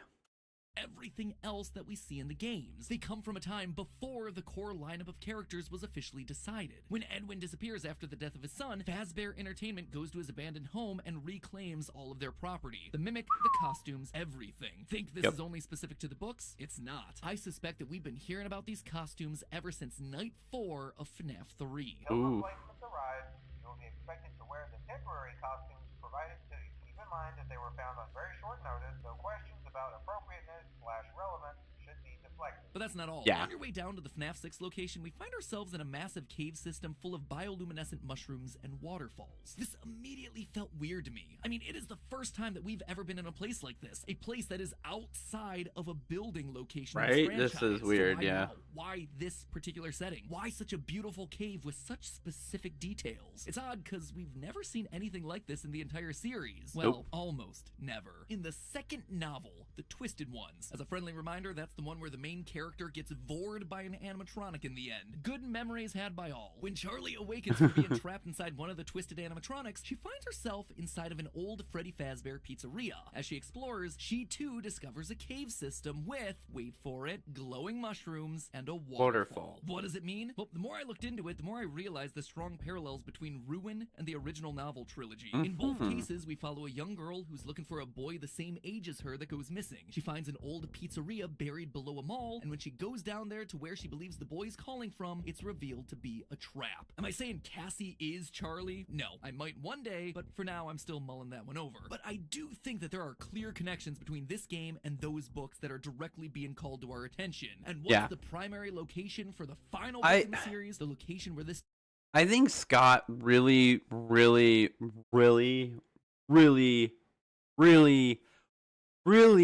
liked the books and I think he really wanted us get to know the story of the books. And I think he decided, because not as many people, is Ruin a year old now? Let me see. I can tell you. I don't. Yeah, I think it is. Hold on. I can tell you right now. Ruin. Almost. It'll be a year old 2 days after my birthday. So yeah. So almost. It's getting very very close. What up, Plastics? How we doing, man? The story finally comes to its ultimate conclusion. But anyways, yeah, I think Scott really liked his stories that he did. In the actual the FNAF books, and I think because not enough people actually read them or whatnot, I think he's using those stories in the games now. I think Steel Wool is helping with that. I think they have acquired those stories and they're using them in the books now too. I mean, in the games now, because they think not enough people used them or read them outside of the games, or outside. Not enough people read the books. So now they're like, well, we can recycle some of the stories or like refurbish them for our new purposes. Right? Oh, man. Circus Babies Pizza World. Look again at the costumes that we see in the Mimics room. An elephant, clown, and a lion. Both animals that are commonly associated with circuses. The grandma bird actually looks a lot Happy like birthday. I'm not. My birthday will be Tuesday. Reminds me of the Disney film Dumbo. A week from yesterday. Or well, now it's 2 weeks. Like 5 days from now. Even wearing a clown outfit, for crying out loud. It is practically screaming at us that these costumes were designed to be mascots for circus babies. It's why when they were brought into Fazbear's as backup costumes, like Phone Guy said, their relevance was questioned because Fazbear never had a circus theme or revealed any of these sorts of characters. They were Williams from a long No, time they had a before. carnival That's theme. not all. Throughout Ruin, there are secret plush baby rooms where the dolls troll you, and a whole suite of plush baby AR collectibles that specifically call out how weird it is that these things are here. Oh, wow. This is Fazbear, not my God. circus babies. There is no reason to call out all of these parallels unless it is specifically to call our attention to Circus Baby. These locations The are one weird connected character somehow, that but will the just final never nail in the go coffin for me away. comes thanks to one of the secret endings in the game. After the mimic chases you in costume, you end up in a locked room where you hit a big old red button and a claw-like machine comes down from the ceiling, grabs the mimic, and defeats it, at least for now. And what's that ending called in the game files? The scooper ending. This thing right here, it is a scoop. And where's It's a the scoop. only other place that we've ever seen a scoop used? Circus Babies, an Yeah. underground bunker that you can only access via an elevator. Oh wait, that describes exactly where we are. Now, remind me again what game is coming out later this year? One that has a trailer starting in the sister location elevator? One where we see a very familiar security panel from Ruin down in the bottom right corner. Help Ooh, Wanted yeah. 2, the second VR game. The Mimic has been around much longer than any of us suspected, and we're gonna find out more about him in the next VR installment coming this winter. This has all sorts of implications. For one, Maybe. the parallels between the Mimic and Ennard are undeniable. An animatronic that's an amalgamation of a bunch of other animatronics. What makes this one even more interesting is that the books just confirmed all games up through FNAF 6 as being games in universe of the Pizzaplex. So was Ennard just a fictional version of the Mimic the whole time? Again, that's a theory for another day. But more importantly, this actually has some massive Yeah, timeline implications. that's as what I well. hate Part of the about reason it, it always though. felt tough for me to place Circus Babies into a timeline is because it closes after the death of Elizabeth. That always felt like a good starting point for Afton to then begin seeking eternal life and to put people back together. But what didn't make sense is why Baby would have a claw mechanism in her chest to capture kids. Afton wouldn't need to capture kids until after he had lost his child. But if Circus Babies was actually much earlier in the timeline, like these old costumes seem to suggest, things start to fall into place. Henry was the initial robotics genius. Afton just had the ideas and then gave them to Henry to turn into animatronics, like what we Yep. see with Edwin in the Mimic stories. I always brush this little detail off as confusing, but before the release of Sister Location, we got this ending from FNAF World, where Henry sits at a desk talking about the evil that he created before he unalives himself, just like what we see him do in the novel trilogy. At that point, we see a pair of glowing eyes, and Baby's voice calls out, Everyone, please stay in your seats. This all implied that Henry was the creator of Baby, not William, despite Afton's name being the one on the copyright. But now Yeah, I think we have probably. an answer that solves all of this. William went back to collect his costumes after Henry's disappearance, just like what we see happen in the books. When he does this, he also finds the Mimic program, deciding to use its programming and technology for his own creations. The Funtime animatronics, who can do what? They have the ability to mimic voices. We see Baby doing the exact same thing in Sister Location when she mimics the voice of Elizabeth to try and lure Michael to his death. I suspected in my last theory that Baby was still at play here. That's why Tiger Rock's eyes are blue and green, Elizabeth and Charlie. And given everything that we just talked about today, I have no doubt that this is still very much the case. How it's gonna play out, though, we'll have to see in FNAF VR 2 later this year. Obviously, there's going to be more to cover here in the coming weeks, specifically about Gregory, Cassie, and Cassie's dad, but more on that one next time, because in the meantime, remember that our brand new line of merch It's just a theory, a game theory. It's kind of a funny surprise for all of us. So anyway, in the meantime, remember, my friends, it's all just a theory. A game theory. Thanks for watching. Anyways. Yeah. Henry outfit looks like a minion. Yeah. See, that's my thing too, is I wonder, it's like, that's my worry, actually, to be honest. My worry is that that's what's going to happen with Steel Wool, to kind of separate themselves from the original Scott games and to really give themselves more available room to grow the franchise as they want, is that we're going to go to this realm where games 1 through 7 were just a video game. We're just actual video games within the universe of the video games. And if that is the case, that sucks bad in a way, because we have stressed for so long about how to make a canonical or a continual timeline for these games. But if it turns out that they don't even actually exist in the games, like wait, what is the video game theory? Wait, what is the video game theory true? It could be. It seems like that might be one of the routes that Steel Wool and Scott are going. The books, the Pizzaplex books, kind of allude to the video games being like the games 1 through 7 being just games, and they also allude to it with Help Wanted 1, and possibly in Help Wanted 2 also. They kind of allude to these being video games made by a game creator, by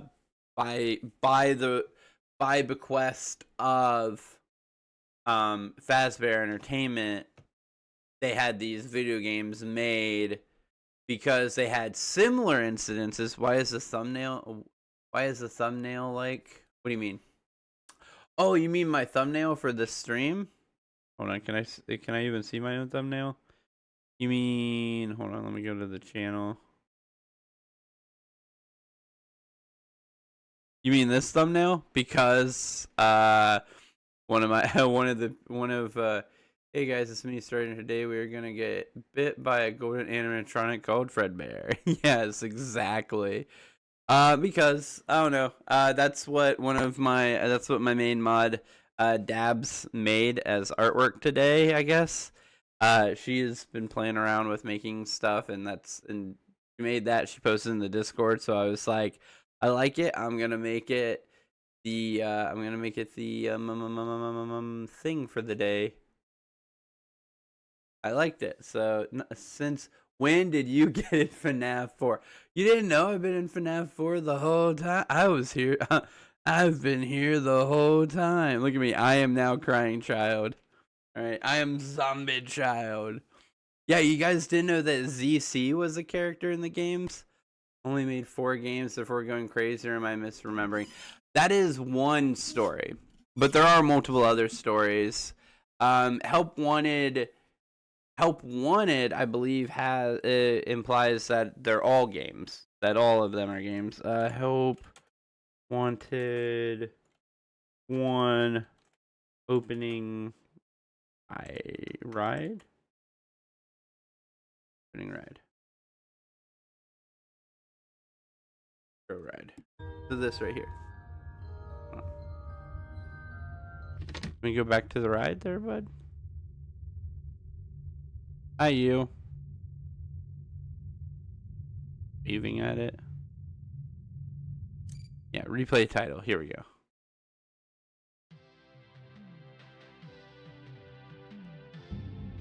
FNAF Ultimate Timeline theorizing. Yeah, that was. Oh, that was from last room. Yeah. The profile. Have the word theory on your profile. Maybe, I don't know. Yeah, I don't know if I've decided to be just fully theorizing and that's it. Because I do like playing video games too, guys. So I might eventually go and play a game every now and again also. Of a bad reputation over the last few decades. And while it's true that some stories associated with our name were loosely based on actual events, the majority of them were total fabrications. Because I am thinking about playing Security Breach. FNAF 2 Reimagined, which I thought you didn't check out. Oh, I did check it out at one point. You got it was checked out for a very specific reason. What is the next game stream? I don't know. I think Security Breach. I really want to try and I'm gonna probably buy it soon. Talking to the wife. See if she's okay with me spending $40 on a game because it'll be for my birthday. Oh, it'll be for my birthday. I'm gonna talk to my wife and get it for my birthday. That works. It's mostly just legal. Before we can officially congratulate you on your fabulous lifetime career choice, you must first agree to the simple waiver. Our lawyers have come up with a way to save you time by bypassing all the legal terms and pages of law-related verbiage by creating this simple in-game app. The important points have been condensed to a single page. Consider precious moments of your life saved. The auto-scroll feature was designed to protect you from potential repetitive stress injuries. It's just another way that Fazbear Entertainment cares for its employees. You should also take care not to exert your eyes while looking at such small text on a highly contrasting document screen. Therefore, it is recommended that you rest your eyes while accepting these terms. Please close them now for safety purposes. Are they closed? Good. If you agree to the terms presented, you may press the button in front of you to confirm, or if you would like to further reduce the risk of repetitive stress injury, you may allow the accept button to remain untouched for 10 seconds. 10-second mark will let us know that you intend to press the button. You didn't read it all. Yeah, I know. That's the thing. Yeah. Digital characters, nightmares, night terrors, night sweats. Okay then. Yeah, but as you saw with that, it's they imply that the games were made by a rogue unit, but then later on in the tapes in Help Wanted 1, Tape Girl lets us know that they had actually contracted out the game designer to create the games in order to like muddy the water of the stories of the Fazbear Entertainment company. So essentially what it could be saying is that the games we know and love are based off of true events, but may themselves not be 100% accurate, which really sucks, because that means even if we could get a fully cohesive storyline from what we do get from the books and the games and everything else, we could still be wrong. But we don't know if the games that he made are the games that we actually played. Exactly. That's what I mean. Is like they could be doing that, or what they could be talking about is all the 8-bit mini games that we play in our games are the games that he made. It's just hard to tell. I just imagine Bonnie holding the shotgun. Right? But it's hard to tell, and it is a little frustrating that they're doing that. I mean, it makes sense, obviously. In a storytelling standpoint, if you're essentially taking over the story from somebody else, it's going to be hard. Like, unless you do something like this, you kind of box yourself in. Dragon Ball Z creator died 68, Akira Toriyama 19. Yeah, I know that, Jacob. Thank you. Over on Trovo. Welcome to Trovo, man. You're the first person I've had on Trovo in like ever. Akira Toriyama song Gone Too. That's cool, man. Anyways, for some reason, most FNAF fan games like Bonnie just beating the shit out of the player with his fist. I think it's because of like the whole being beat up by a bunny kind of thing is just funny. in most people's eyes, I think. All endings, secret ending. Ooh, yeah. Check this out real quick. I like this. I want to see all the endings. I haven't seen all the endings for Help Wanted yet.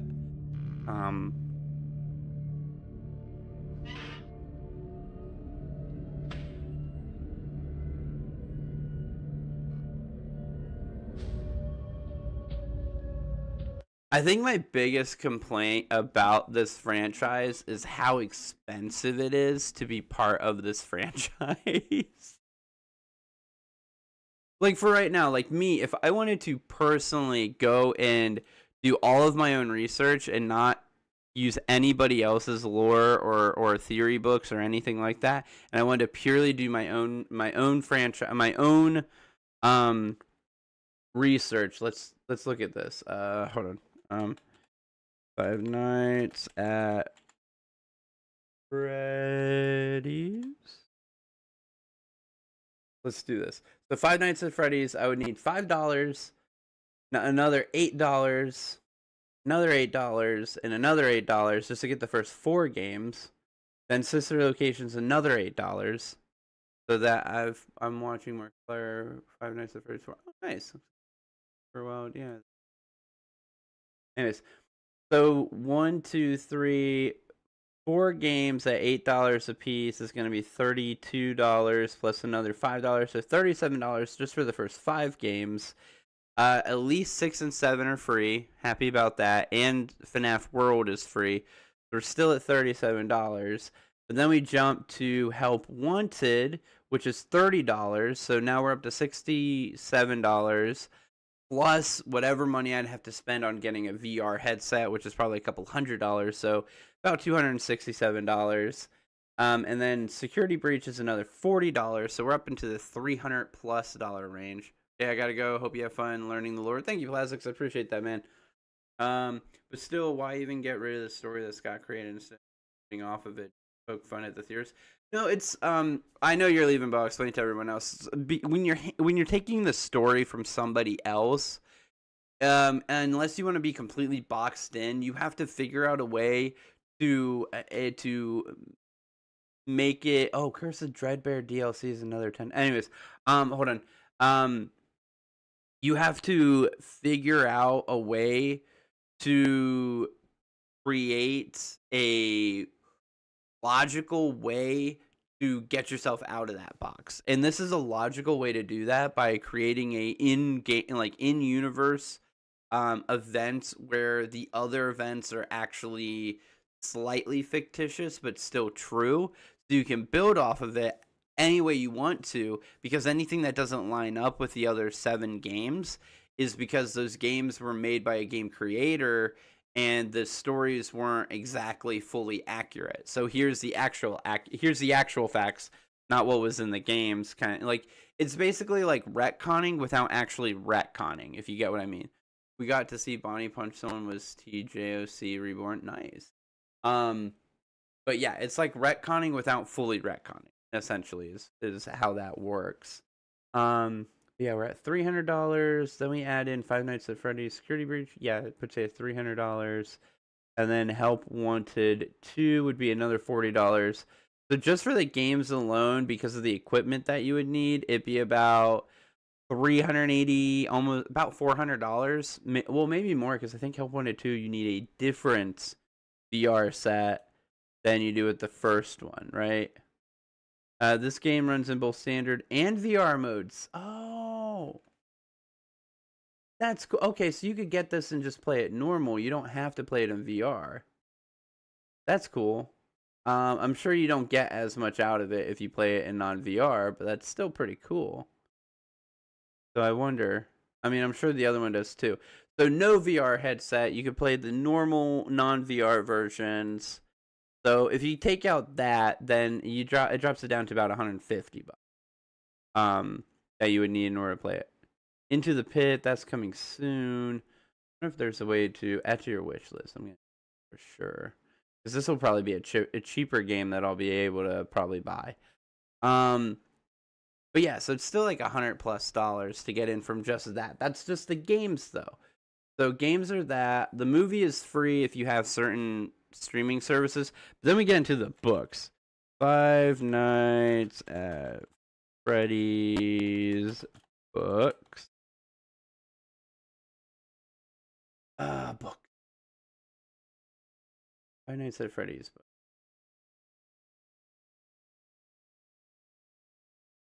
Oh, might just need to go to Amazon for this one. Yeah, and most people can watch the movie for free. That's for sure. Let's just go to Amazon. So you can get this the graphic novel trilogy box. I don't want that. I want the regular Five Nights at Freddy's. Five Nights at Freddy's. Five Nights at Freddy's. Here we go. So you can get the first 4 Fazbear Fright books for $22. You can get the graphic novels for $26, but I wouldn't do that. I would get the regular ones. The character encyclopedia is another $13. You can get Fazbear Frights, all 8 Fazbear Fright books for $33. Okay, so that's the best deal right there. $33 plus another $13.55, so $14. So 33 plus 14, $47. Your security logbook is another 10, so $57. The Silver Eyes graphic novel. Again, I don't want the graphic novel. The regular.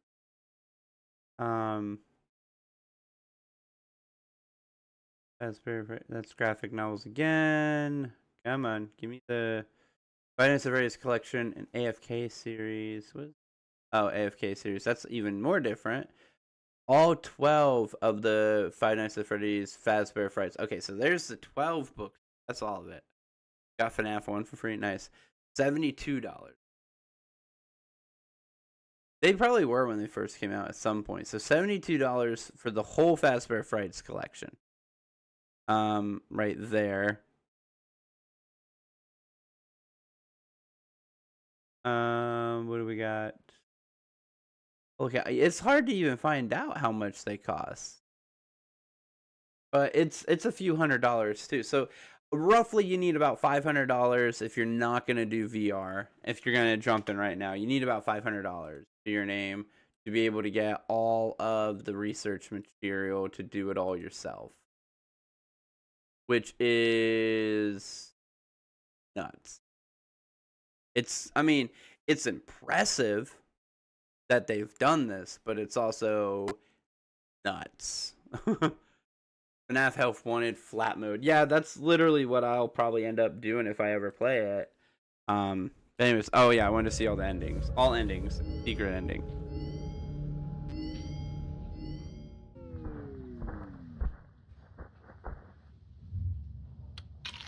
What? Oh. Your favorite. Your favorite. Okay then. Oh, Balloon Boy. What is happening here?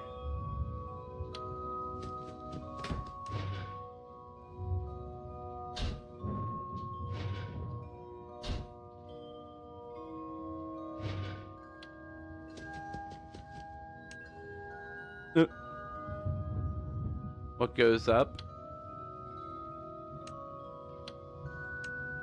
Don't look up. Oh god. Say don't look up.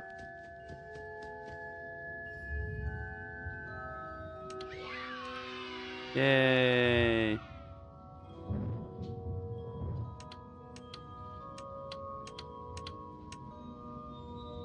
Yeah.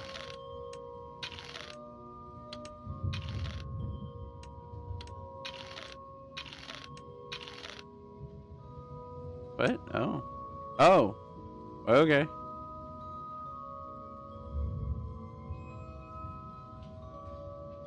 Game 1.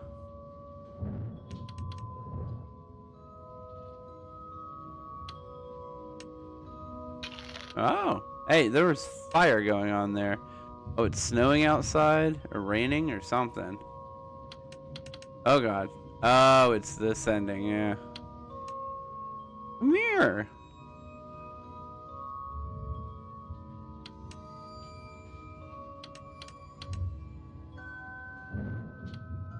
Oh.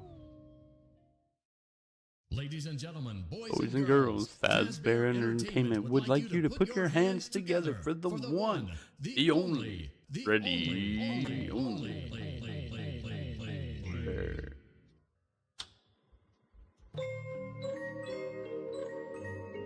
Oh, I'm Freddy Fazbear. And there is a glitch trap dancing around with you while you're up there.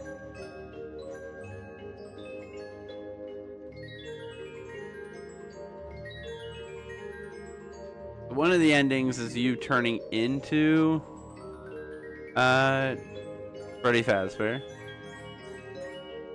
Phone guy. I call him phone guy.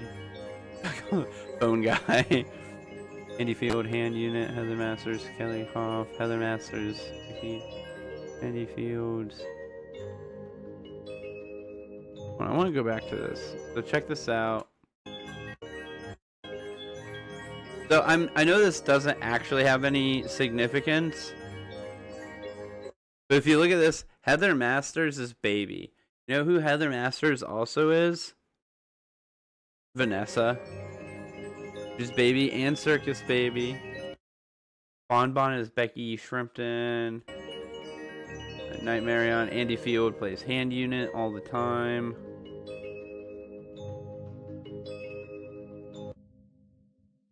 Did an amazing job. You might be wondering if you missed anything, or if there's anything left to see. So just take my word for it, you didn't miss anything, and there's nothing left to see. So we definitely missed things and there's stuff to see. To a fresh start with you, now that we've all had a good laugh at these tall tales, and now that you realize that Fazbear Entertainment is a safe, family-friendly brand with no skeletons in our closet. So goodbye for now, and we'll see you on the toy aisle. Bye-bye. On the toy aisle? Bye. Hold on, can we point that out? He said on the toy aisle, not in the toy aisle, on the toy aisle, as if you are now a Freddy Fazbear toy Bye-bye. to be sold. Take care now. Bye-bye. Go away. Whoa. Alright, you're creepy. Very, very close to me. Please go away.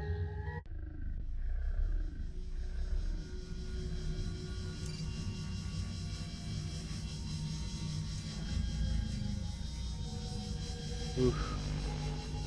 You missed my second to last message. What was it? All my FNAF favorite characters, one from each game. FNAF Foxy, FNAF 2 Withered Bonnie, FNAF 3 Springtrap, FNAF 4 Jacko Bonnie. 5 is Bonbon, 6 is Rockstar Foxy, Glam Freddy, and then Glam Bonnie. Ooh, nice. Good lineup.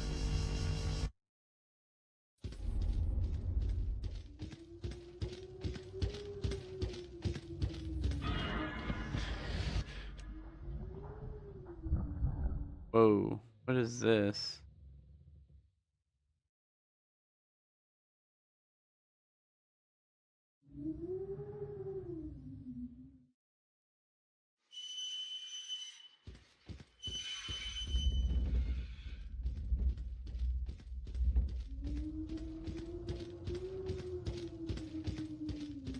I don't like hearing noises and not being able to see where they're coming from.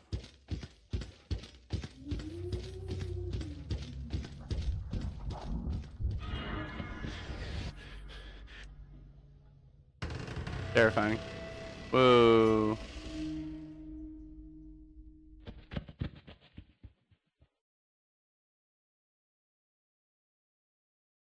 Hey, look, a Vanny mask. Put it on.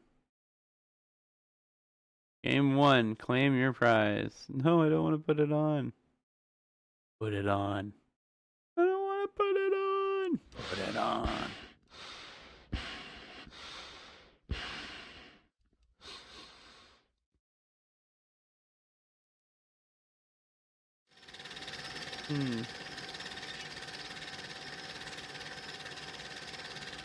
Oh, the Dreadbear DLC one. Hello, Curse of Dreadbear. That is a big, big animatronic. Look at the size of that beast. That guy is huge. Purple guy. Yeah, how William Afton lures the kid. Yeah. Well, no, it's one of them. Wait till the secret ending. Wait for the secret ending. Keep in mind that this DLC pack is nothing more than a festive holiday-themed add-on, which has absolutely no hidden intent or purpose. So, have fun. I love that. Like, whenever you know there's something up with it, they're always like, there's nothing up with this. And you're just like, well, that means there's something up with this. Yeah.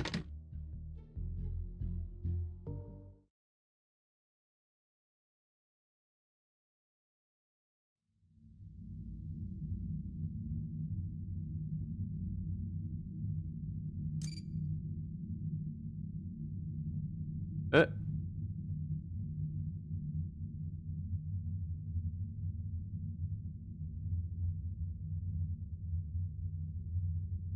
Put it on and look at things.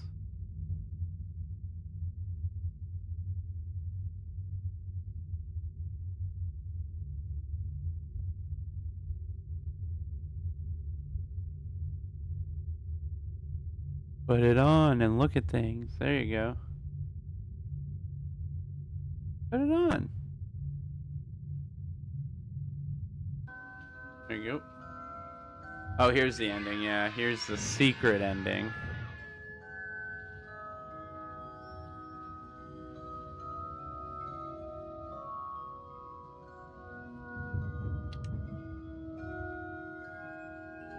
Throwing pizza and cake and stuff at him.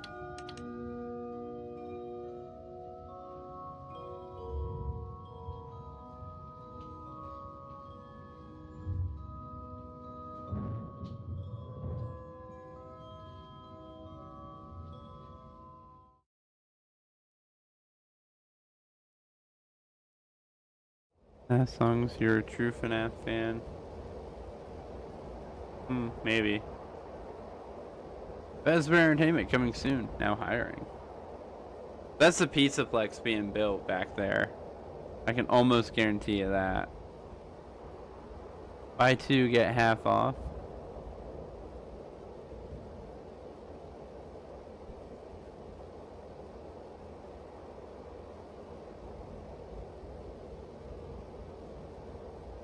Okay, I did not know that. I can almost guarantee you that's what that is, that that's the Pizzaplex being built. How big it is. Like, there's nothing, and there's no way it could be anything else. See what that unbuilt Pizzaplex looks like. You do. You see it in a security breach. To escape through someone. Someone plugged into this game. That's you now. Never beat Help Wanted. I never played You Help have to Wanted let to it know, begin the so. process of leaving through you. Then use the disconnect switch that I've embedded by the main stage. Let it approach you. Let it begin to merge with 16. you. Play the music and flip the switch. That will cause a hard restart of the game and flush the memory, effectively killing it. I hope. I don't know when it will come for you.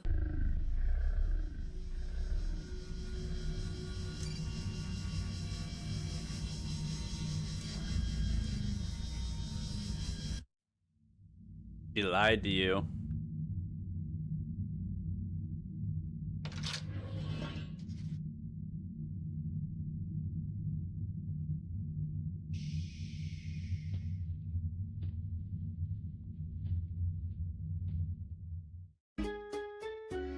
There it is.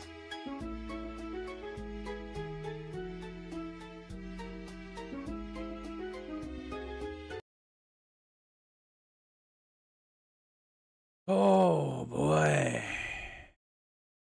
So yeah, so we got all this stuff, which I mean, that's the thing though. It's like if that's what it turns out to be, that's really upsetting in a way, because that means all the work that I'm doing trying to put the first 7 games into a cohesive storyline with my whole Sammy theory and everything else will be for naught. I'm still on it. Like, I'm still on it. This is Sammy. This is Henry's child. It makes sense to me. And everything, what they're doing can kiss my ass at this point. I want this to be, this is just all I want. I want Scott to admit it, that this is Sammy, that he didn't just put it, like, a lot of things from the book are coming true in the games to the point where I believe this. Like, I believe my theory makes sense because of that fact. The fact that he is like so hard put on so many theories being what they like being like so many not theories, so much of his book being right that it just has to be that. It has to be it.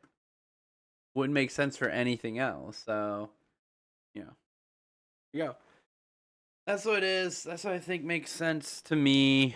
And I'm gonna call it out early tonight because I'm gonna chill for a little bit. I'm tired. I need to get ready for work tomorrow. So it's been over 2 hours. So thank you guys so much for hanging out. Appreciate it. Tomorrow we're gonna go back to building on my original theory, my this theory stuff, this and all that good stuff. But I will see you guys then. Thank you guys so much for hanging out. Love your faces, and I'll see you guys tomorrow.